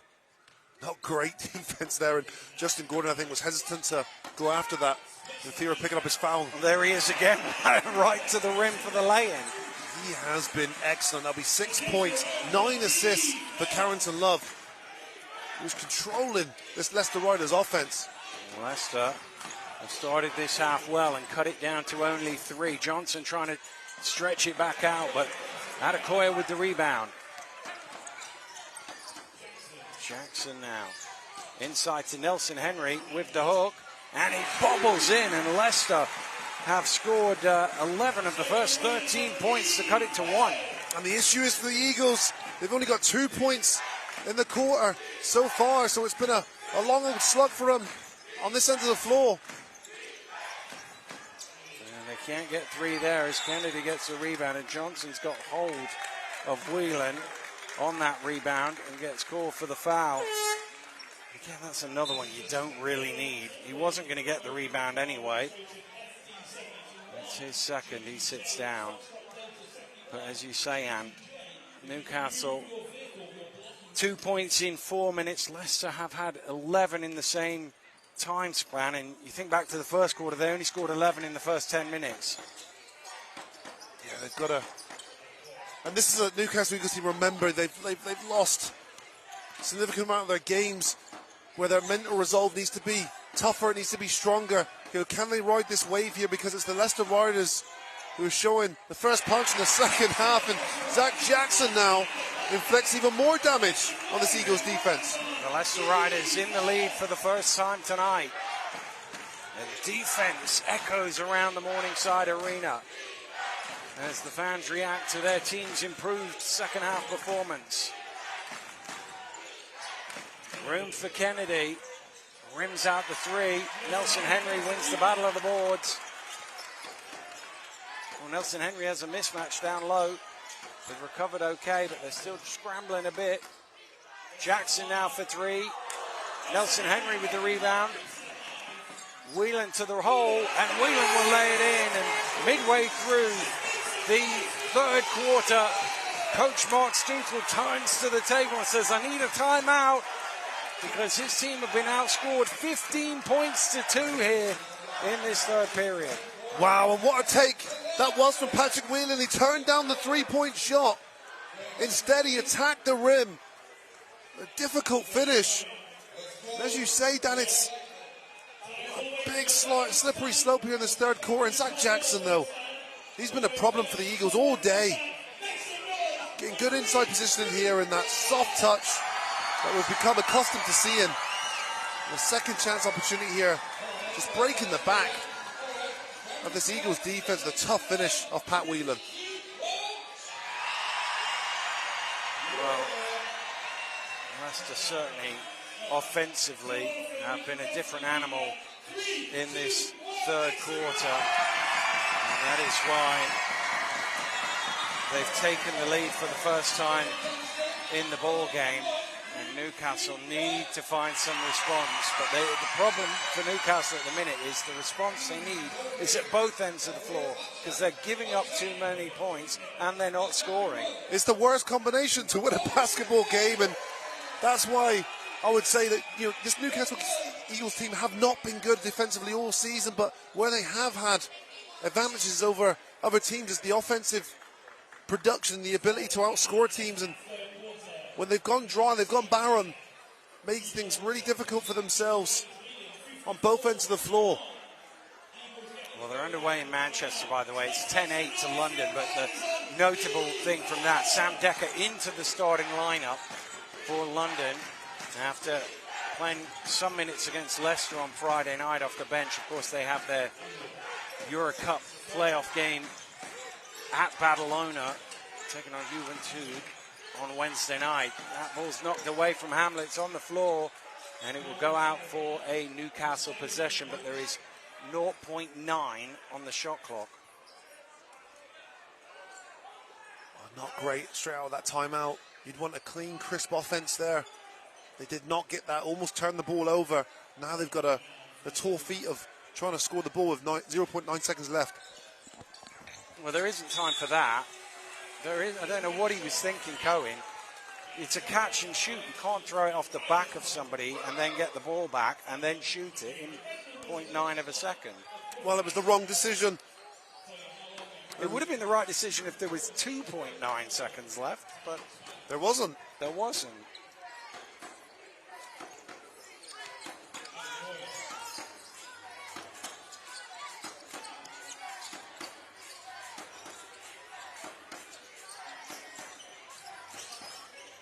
Love shaking loose, finding room, missing the three. Nelson Henry fighting with Gordon for the ball, and that will be a discussion. A Leicester ball. You can see the tide of things turning here as well. These 50-50 balls, these are the balls that Eagles were winning in the first half. Nelson Henry, I'm none the wiser to see it's one of them where you go, well, if they bring replay in, maybe they could work it out, but I'm not sure they could work it out from that replay either. Oh, that pass is off the money from Adekoya, and it's a turnover. Rare occurrence for the Riders, though. That's just the 7th turnover. They've done a really good job of looking after the basketball. Hamlet trying to shake loose Whelan. Defoe setting the screen, rolling to the basket, and being fouled by Love. Good play there, and Defoe's had a couple of them that you bet on him to make those for an and one. It's a good screen and good drag away there from Hamlet. But it's not your typical finish there from Darius Defoe's. Really good in and around there.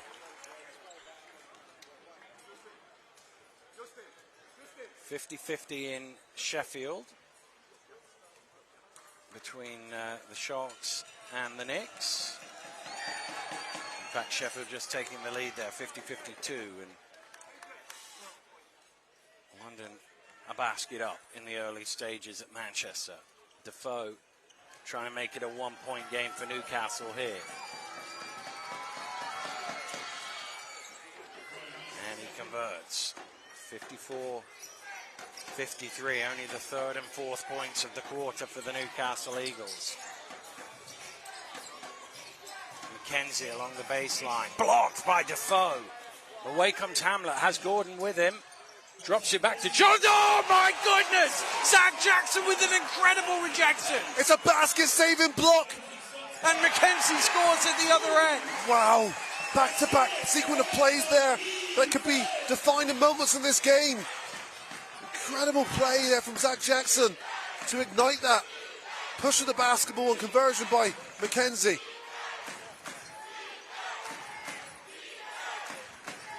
Hamlet, 5 on the shot clock.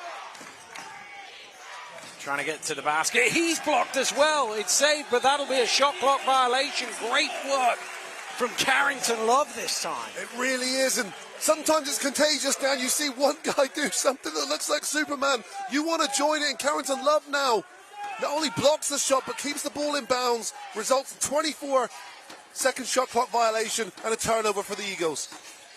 Here's Love.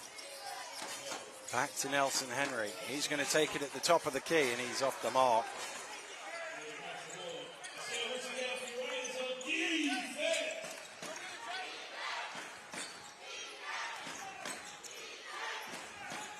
Defoe trying to back down to the turnaround. It's a difficult shot, but he makes it look easy. It's a big one, Dan. They've only got 4 points this whole quarter, and Darius Defoe puts it upon his shoulders to deliver. Only their second field goal of the quarter. Here's Love, cross court to Jackson. Fakes the three, takes the mid-range. Looked like he got caught after that. He's certainly asking the question of the referee. Yeah, referee was right there as well. Hamlet has a lane to the basket, and he fills it for 2. Javian Hamlet's so good in there at that. And he had a really good first half. 8 points for him coming off the bench. That'll take him to 10 points personal now for his first basket in the second half. Eagles back in front. Adekoya with the step away. Jackson tipping it in. I thought for a second he was going to hammer that one down.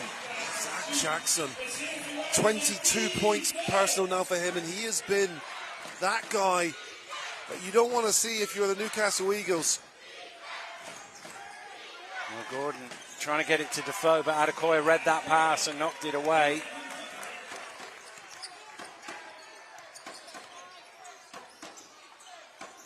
McKenzie with the speed. Love backs away. Montford in front of him. Now he attacks, goes right past him, kicks it to McKenzie, fakes the 3, takes the 2, and knocks it down. That's the pull-up jump shot that wasn't going down in the first half. And it's Carrington Love again created.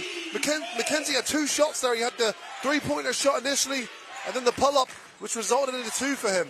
Gordon almost loses it, goes out off Nelson Henry. That seemed to bubble around for an eternity, didn't it? It bubbles off of Nelson Henry's head to go out of bounds. Well, this 5 has played so well, I think this is the first substitution for Leicester, is it, in this quarter? 46 seconds to go. Well, in a game like this, sometimes you want to just ride that, yeah, that unit that does so well. French.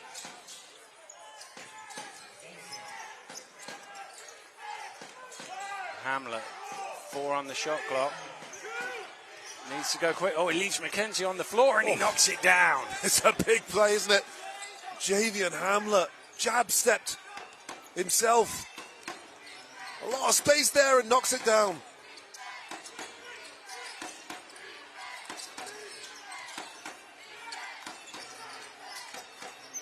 Bowman's going to take the 3, and that's off the front of the rim. And the clock is off, so Newcastle can regain the lead going into the 4th here with the score. Hamlet trying to go to work. It's on the floor. It's on McKenzie. It's not a bad foul. Oh, it is shooting too. He is shooting. He pointed to the floor initially. It is definitely a foul on the shot. Yeah.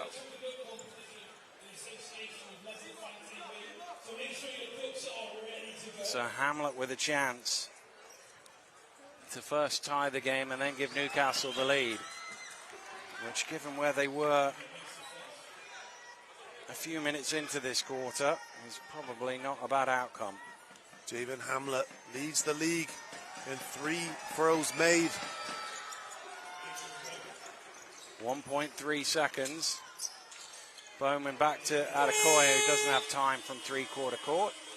So that will do it for a third quarter, where the Leicester Riders made significant inroads into the deficit, regained the lead, but it is still Newcastle with the advantage with 10 minutes to play here. It is Riders 60, Eagles 61. And Newcastle Eagles done a good job to respond there. Typically what you find with teams with losing records is that when things go wrong, they go from wrong to worse, from bad to worse, but they were able to come back into that game and lead. And there's a great block here from Darius Defoe off the screen here. McKenzie trying to attack, good block, but it's down the other end, which we hope to see in a second, because there was a equally, well, even more so impressive block in this one where you feel like it's a basket, and Zach Jackson just sort of cuffs that one away from Johnson, who would have certainly had an open layup had it been for the intervention of Zach Jackson.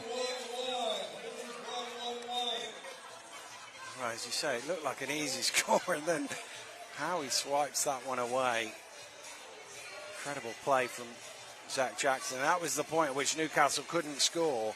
So to have one taken away like that, and then Love a couple of plays later doing the same thing.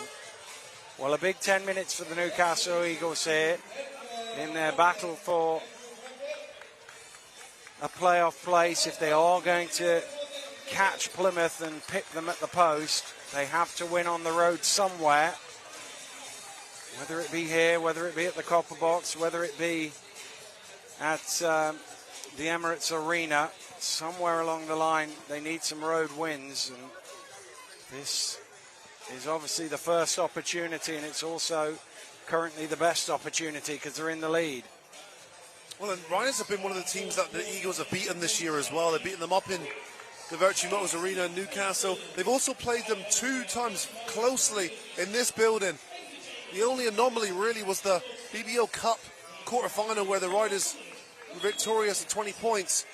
Every other contest these two clubs have played have been like retro games. They've been hard-fought, close games. Well, we're underway in the 4th. Newcastle with the ball and the lead. Hamlet, step away for 3. French trying to get the rebound. Can he keep it in play? He can. Great work. Such a problem on the boards.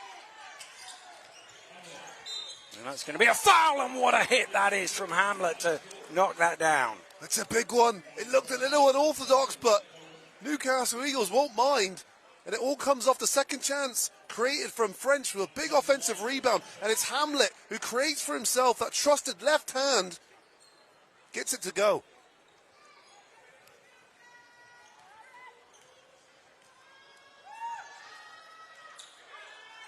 Well, that one bobbles around and drops in for him. So Newcastle back up 4 here. Of course, the other interesting thing is, given Rob Paternoster ran that 5 a little longer than he normally would, is at what point does he bring those guys back into the game? Here's Bowman under all sorts of pressure, illegal pressure from Hamlet, and he's called for the foul. Yeah, it's remarkable when you break the dynamics down like that. You know, you're trying to find units that work well. And then, you know, when is that right time then to bring that unit back in without overexerting them? And then you get coaches like Ben Thomas who have 6 players and win basketball games. Them out there. The dynamics are irrelevant. Well, they're not winning at the minute, Cheshire. They're down 4 at Sheffield, 62-58 at the end of the 3rd quarter. London are up 7 at the end of the 1st quarter in Manchester. Newcastle up 4 early in the 4th quarter here. Bowman makes the 2nd. I look forward to Sunday Night Breakdown and hearing all about those games. Yes, indeed. Coming wherever you get your podcast later tonight. Here's Cohen. Kicks to the corner. Mockford for 3. Not this time.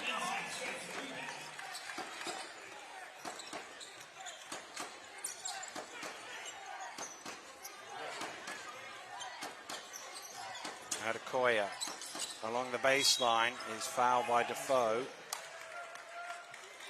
Well, I don't know if he caught him, but he didn't need to. Oh, swipe down there. Looked good from the top there, and then just as Adekoya, Darius Defoe is very good at that as well. It's that reach in and then put your hands up straight and nothing occurs. Do that, my hands out, straight up, down, straight up, ref, straight up. Bowman replaced by Jackson. And Adekoya makes the first from the free throw line.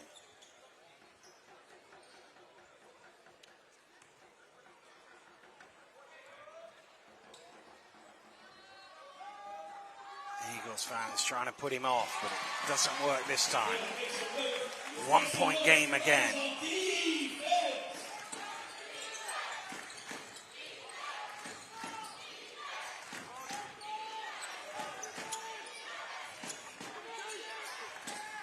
Cohen to the spin and the turnaround. Man, that's a good shot. He has been so consistent, that turnaround. I think he's 100%. Unbelievable, this ability to dribble into the danger zone and then control to spin around the other way and finish. Well, they sagged off Walsh and he made them pay as he knocked down the 3. Evan Walsh coming off a 14-point game in the loss against the London Lions. High on confidence, and he had a good game against Newcastle up in the Virtue Motors Arena also. Big shot. Levels the score at 66, 8 to play here. Hamlet rocking and rolling, getting to the rim, but he's blocked by Menzies, and that will be a Newcastle ball, and there are 2.2 on the shot clock. So if you want to try the off-the-back play now, you've probably got enough time. But having shown it once, they might be wise to it.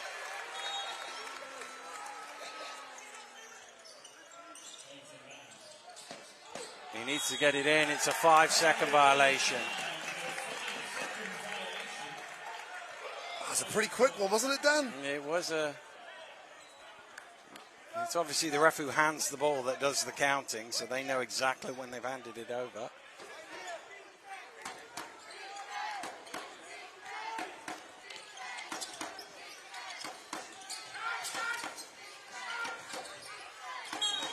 Cohen just couldn't keep up with Carrington Love there. Just wants to be careful here, Cohen. He's 1 or 2 words for the referee on consecutive plays.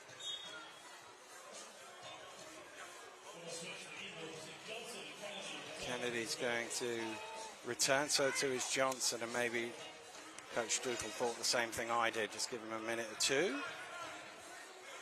Yeah, you wouldn't want David Cohen on the bench for too long. He's 14 points, 5 assists, and a lot has went through him. 5 with 7 shooting as well, so very efficient 14 points. Love with a high pass cross court. 6. There's a battle between Defoe and Menzies, and Defoe is going to get called for the hold.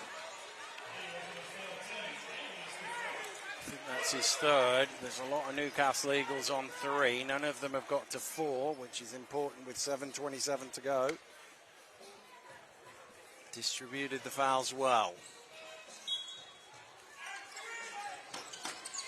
Sent to Walsh. Walsh getting all the way to the key and laying it in. Evan Walsh. Long way around, but it's the effective way. That's a tough play. Evan Walsh. And he's given Leicester the lead back.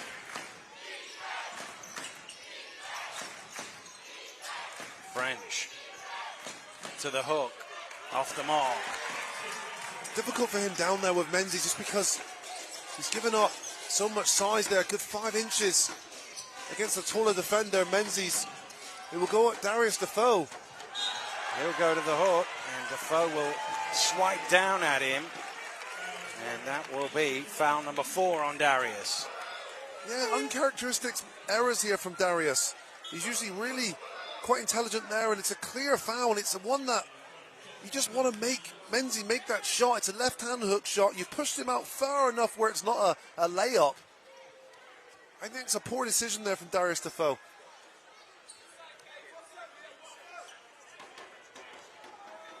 Well, Darius, as we say, has been around long enough that this is the 2nd time he's worn this version of the Newcastle kit. So they're not going to take him out. They're going to trust him to not pick up that 5th hit with 7 to play. Menzies only makes 1.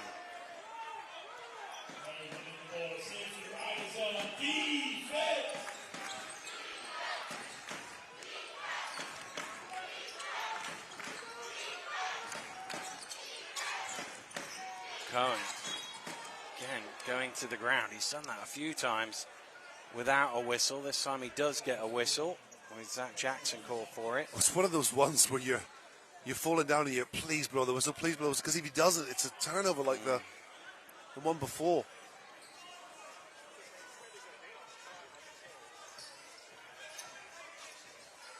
It's a 1-point game in Sheffield. The Sharks leading the Knicks. They're about a minute behind us. It's an 8-point game in Manchester. London leading the Giants. They're still in the first half. 5 o'clock tip-off for that one. Lob back to French.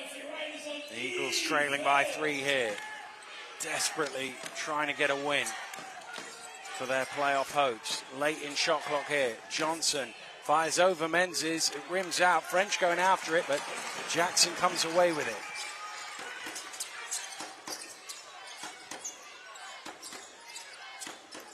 Menzies again is inside. Darius can't really do anything. Menzies has gone the difficult way there. If he'd come back the other way, there was more space. Really good help defense there from Jamal Kennedy. As you say, Danny, span into the wrong way. Kennedy now trying to provide offense. French tips it down and out of bounds. It'll be a Leicester ball. Jamero Kennedy's had those shots all day. Riders, to an extent, have given it to him. He's 0 of 8 from the floor, 0 of 6 from the three-point line. Well, Hamlet will, Defoe, will get a little breather here as Hamlet returns. Nelson Henry will spell Menzies. 5:50 to go. Leicester by 3.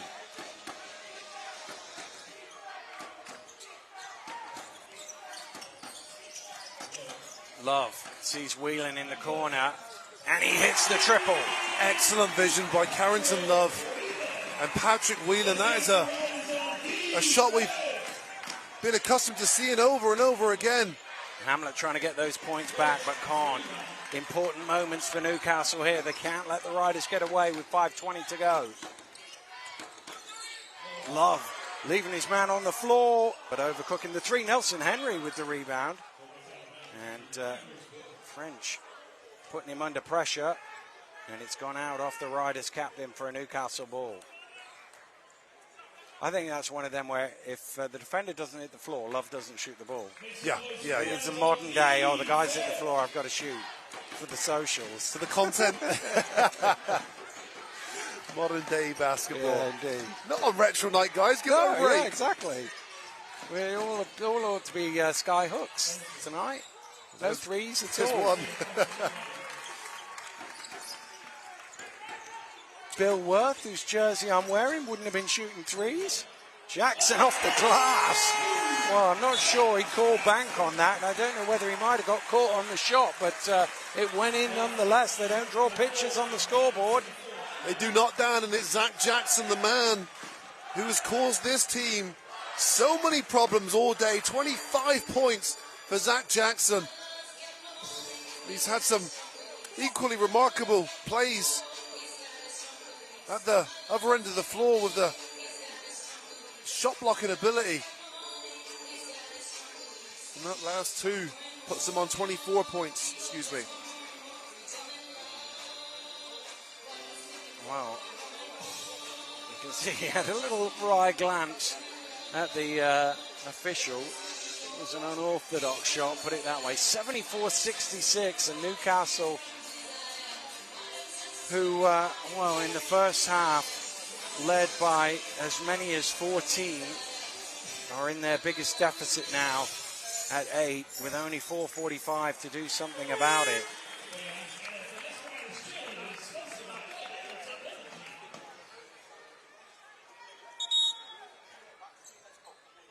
Last push here now for the Newcastle Eagles.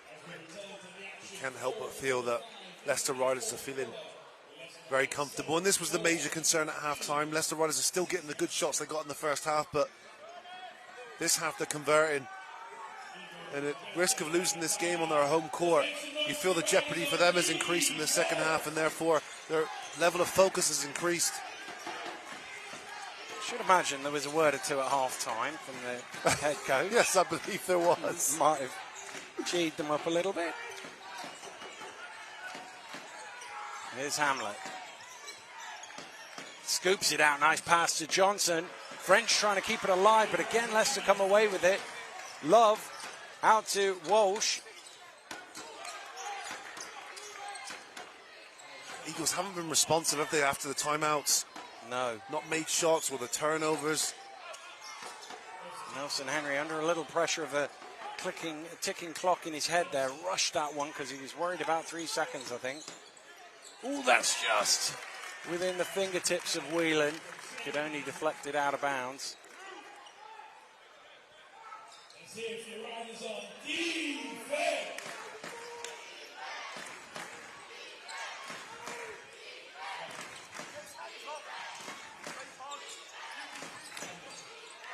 Hamlet going to the rim. That's what he does. We've seen it all season long. He finds a way either to score or to get to the free throw line, sometimes both.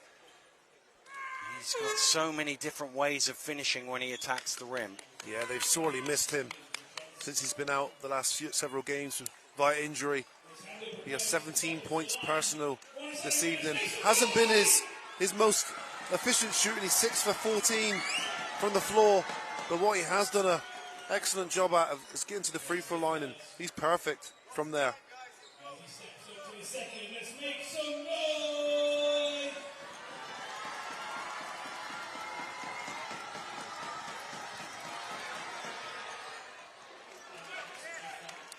Well, he cuts the gap with 3:51 to go.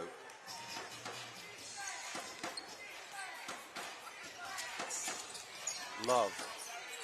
Stolen away by Defoe. Look at Defoe. Thought he was going to go coast to coast there like it was 2004.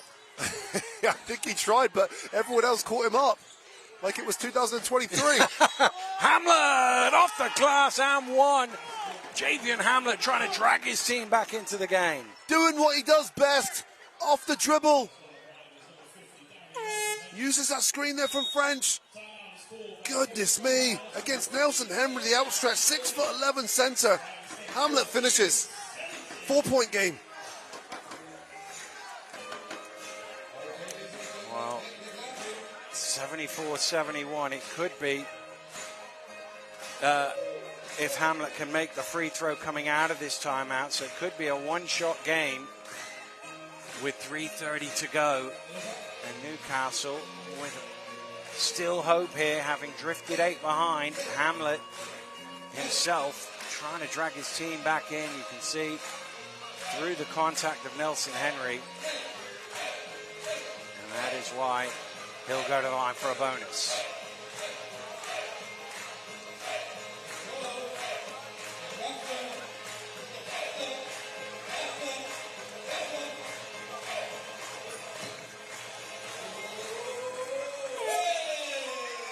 Well, 3 minutes 30 left. Newcastle desperately looking for win number 9 in this season to close the gap to 4 points between they and Plymouth, with 4 games to go for both of the teams. And of course, on the last day, just as it was last season, these two teams scheduled, Plymouth and Newcastle, to meet at the pavilions. Newcastle have to be within a game for that to matter.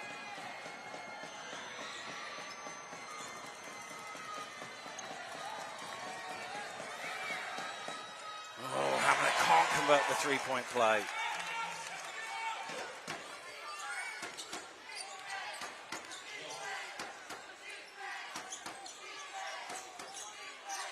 Ooh, stolen away by Cohen.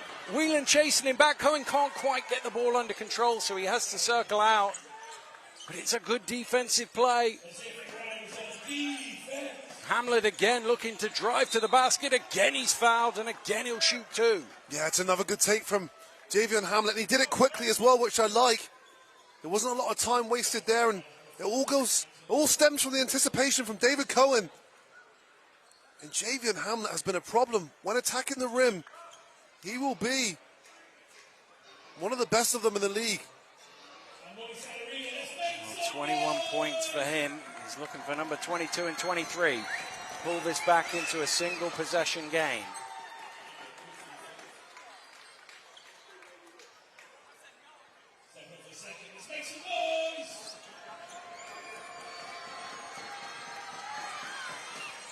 He makes them both.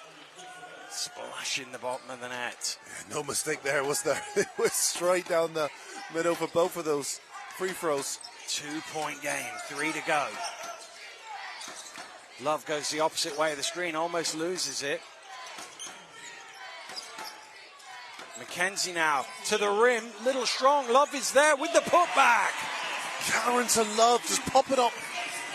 Another huge play, and it was good initial ball pressure there from the Newcastle Eagles. Everything but the rebound. Here's Hamlet again, over to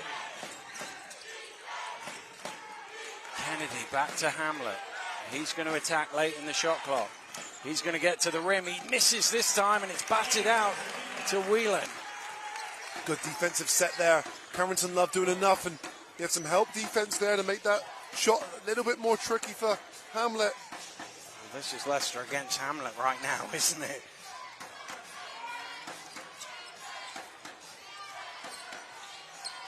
Love trying to thread the needle. It came off the foot, and that is not helpful for Newcastle because the shot clock was down to 3.4, and it now goes back to 14.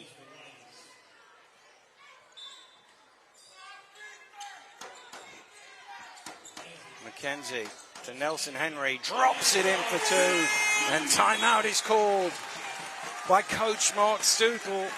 Well, his team had got all the way back, but suddenly they find themselves in a 6-point hole once again. It was an odd play as well. There've been such good pressure for the Newcastle Eagles with that inbound ball. Quite a simple, standard play there for Nelson Henry to get a dribble in and finish. McKenzie could have shot himself. He had a decent look, didn't he? Yep. And gave it up to Nelson Henry, who was a couple of feet closer, and said, "Here, Captain, you have 2. 2 minutes to go. Newcastle, this is the issue. When you get this close, when you need the wins the way they need the wins, these are the ones you have to see through. You can't drop back to 6 as they have done now. I guess it's kind of been the tale of their season, hasn't it? There's been some times where they've been well beaten, but there's been an awful lot more where there's been jeopardy in the game in the closing few minutes, and it isn't them who've managed to see it home. 10 games they've lost by 5 or less. So you're right, that can be the difference in your season. It's these mental breakdowns and mental errors that compound into... Well, even if you go 5-5 in those 10 games, you know, they're worrying about, can we get 6th or rather than 8? Yeah. But a number of things need to happen for you to have an 8-23 season. The change of personnel, of course, has not helped. No. There's still time here, though. Cohen out to Defoe. Mid-range shot. Overcooked. And Nelson Henry with the rebound, and Leicester in no hurry at all. He needs to get it over the halfway line, but apart from that, they will take their time. Cohen trying to harass Love into going quickly, but he's patient. He splits through the defenders. He kicks to a wide open Jackson, who knocks down the 3 in the corner. That is just beautiful play from the point guard. And Zach Jackson, 27 points from him now. Hamlet, this has to go in. It doesn't go in. Hamlet gets his own rebound, though. He's blocked from behind. This time Leicester have it, and that surely is that. The Jackson 3 and the stop are going to send Leicester on their way to victory here. Newcastle trying to pressure, eventually calling the foul.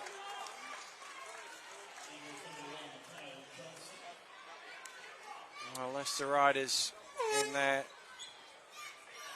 mid-80s, mid to late 80s, Leicester City Riders uniforms. As Defoe leaves the game for the last time. They're going to claim victory here. It's actually a bus that it was a sponsorship deal, Riders. Leicester City Riders was about the local bus company, Leicester City Bus.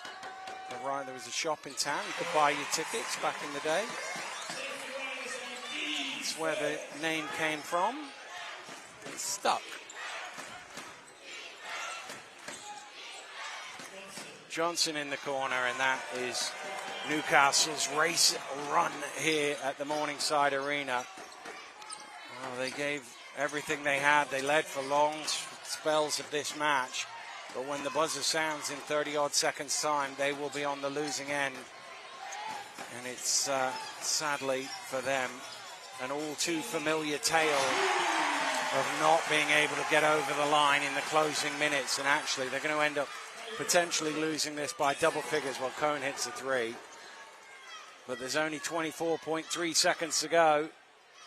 And unless Newcastle foul, Leicester will dribble it out here. McKenzie gets away and gets fouled eventually. They're over the limit, so it'll be 2 free throws, but it's academic really here. This is about margin of victory / defeat.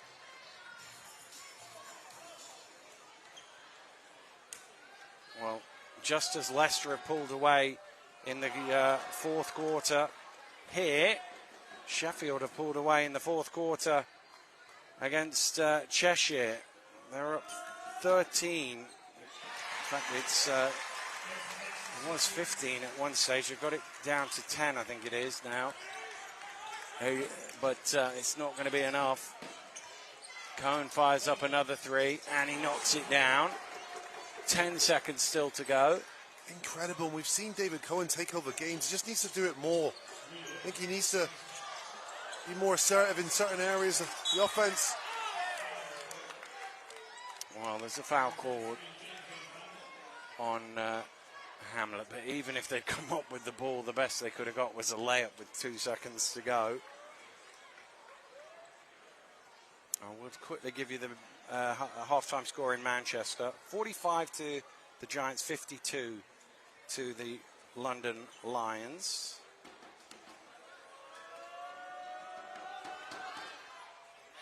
Available on the BBL YouTube channel, of course. So once we've finished, you might want to flip over to see the second half of that.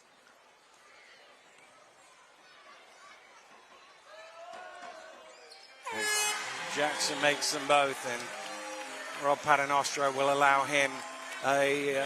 oh no, I was about to say a deserved round of applause, but actually it's Love who sits down, and Love's had a good game as well. Nearly a double-double. He got the assist, but not the points. 9 and 13. French on the buzzer off the mark, and the Leicester Riders, powered by a 46-point second half, have turned around what was a 14-point deficit to win this one pretty comfortably in the end.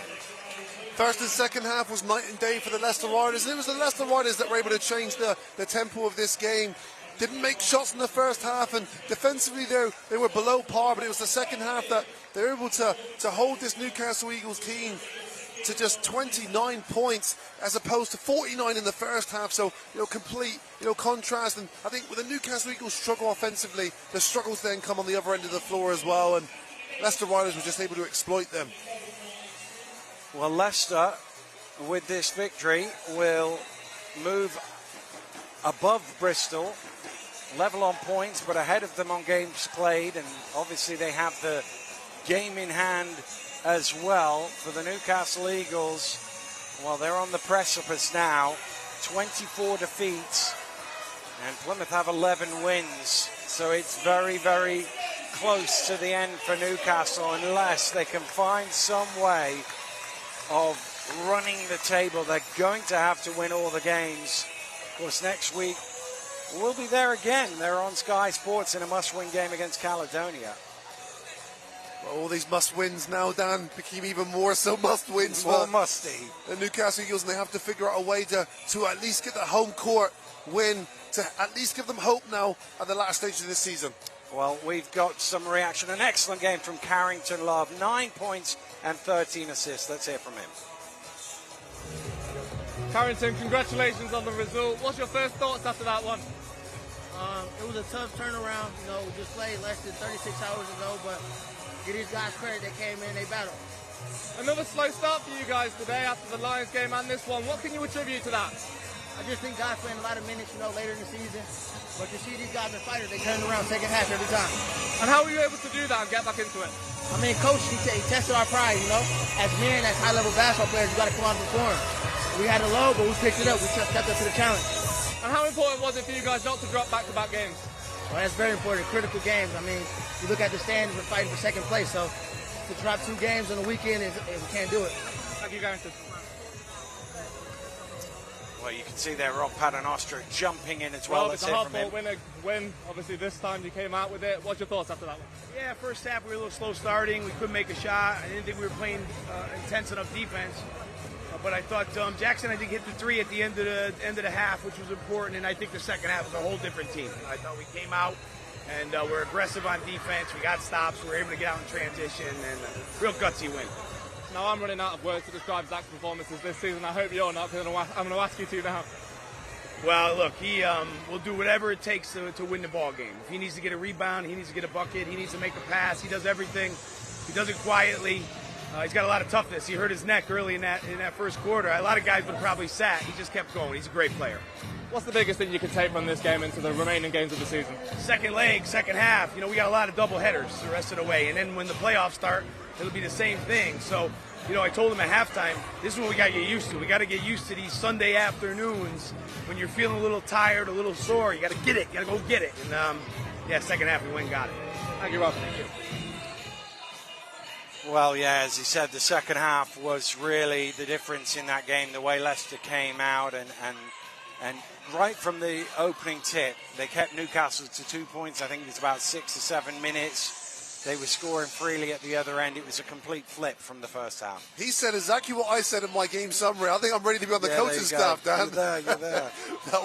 He was quite conscious that his team were playing below par, and that was the worry at halftime in what we were discussing. And the shots were good. You know, it wasn't like a mental breakdown where the team was so disorganized and not taking good shots. They were taking good shots, just weren't making them. And when the second half, they were able to get a little bit more comfortable. And I think, again, they're 10 points down at home to the Newcastle Eagles, so that doesn't sit right with you as a competitor and as a pro. And Coach Paternoster was just able to get out the best of his team there in that second half. Shots that weren't going down in the first half, we're seeing them drop in the second. Whelan hit threes. Walsh with 5 points in a hurry that took them from behind to ahead. And Love, just excellent. I mean, he deserved a double-double. What's the difference between 9 and 13, 10 and 15? Who knows? 10 and only on your spreadsheet, Dan. On the spreadsheet, but an excellent way of finding his teammates here today. No, he was excellent. That's really good news for the Leicester Riders. I said this, earlier in the season. Leicester Riders' ceiling, I think, is as high as Carrington Love's production. 2 games now where they've got MVP performances out of him. So really encouraging sign for the Leicester Riders now as they approach this playoff basketball. Well, an excellent victory for the Leicester Riders, coming from behind to beat the Newcastle Eagles by 87 points to 78. Don't forget, the basketball's still going on. You can flip over to Manchester Giants against London Lions. That's a 7-point game. They're right at the half there. Do enjoy that one. But for now, have a great Easter. Ant and I will be back again very soon. Goodbye. What's in a name? It's legacy, it's history, it's respect. And this season, names become legend. This is passion, this is power, this is our culture. This is Newcastle, Bristol, Caledonia, Sheffield, Plymouth, London, Manchester, Surrey, Cheshire, Leicester. This is basketball. So know our passion, our power, our culture. Know our name.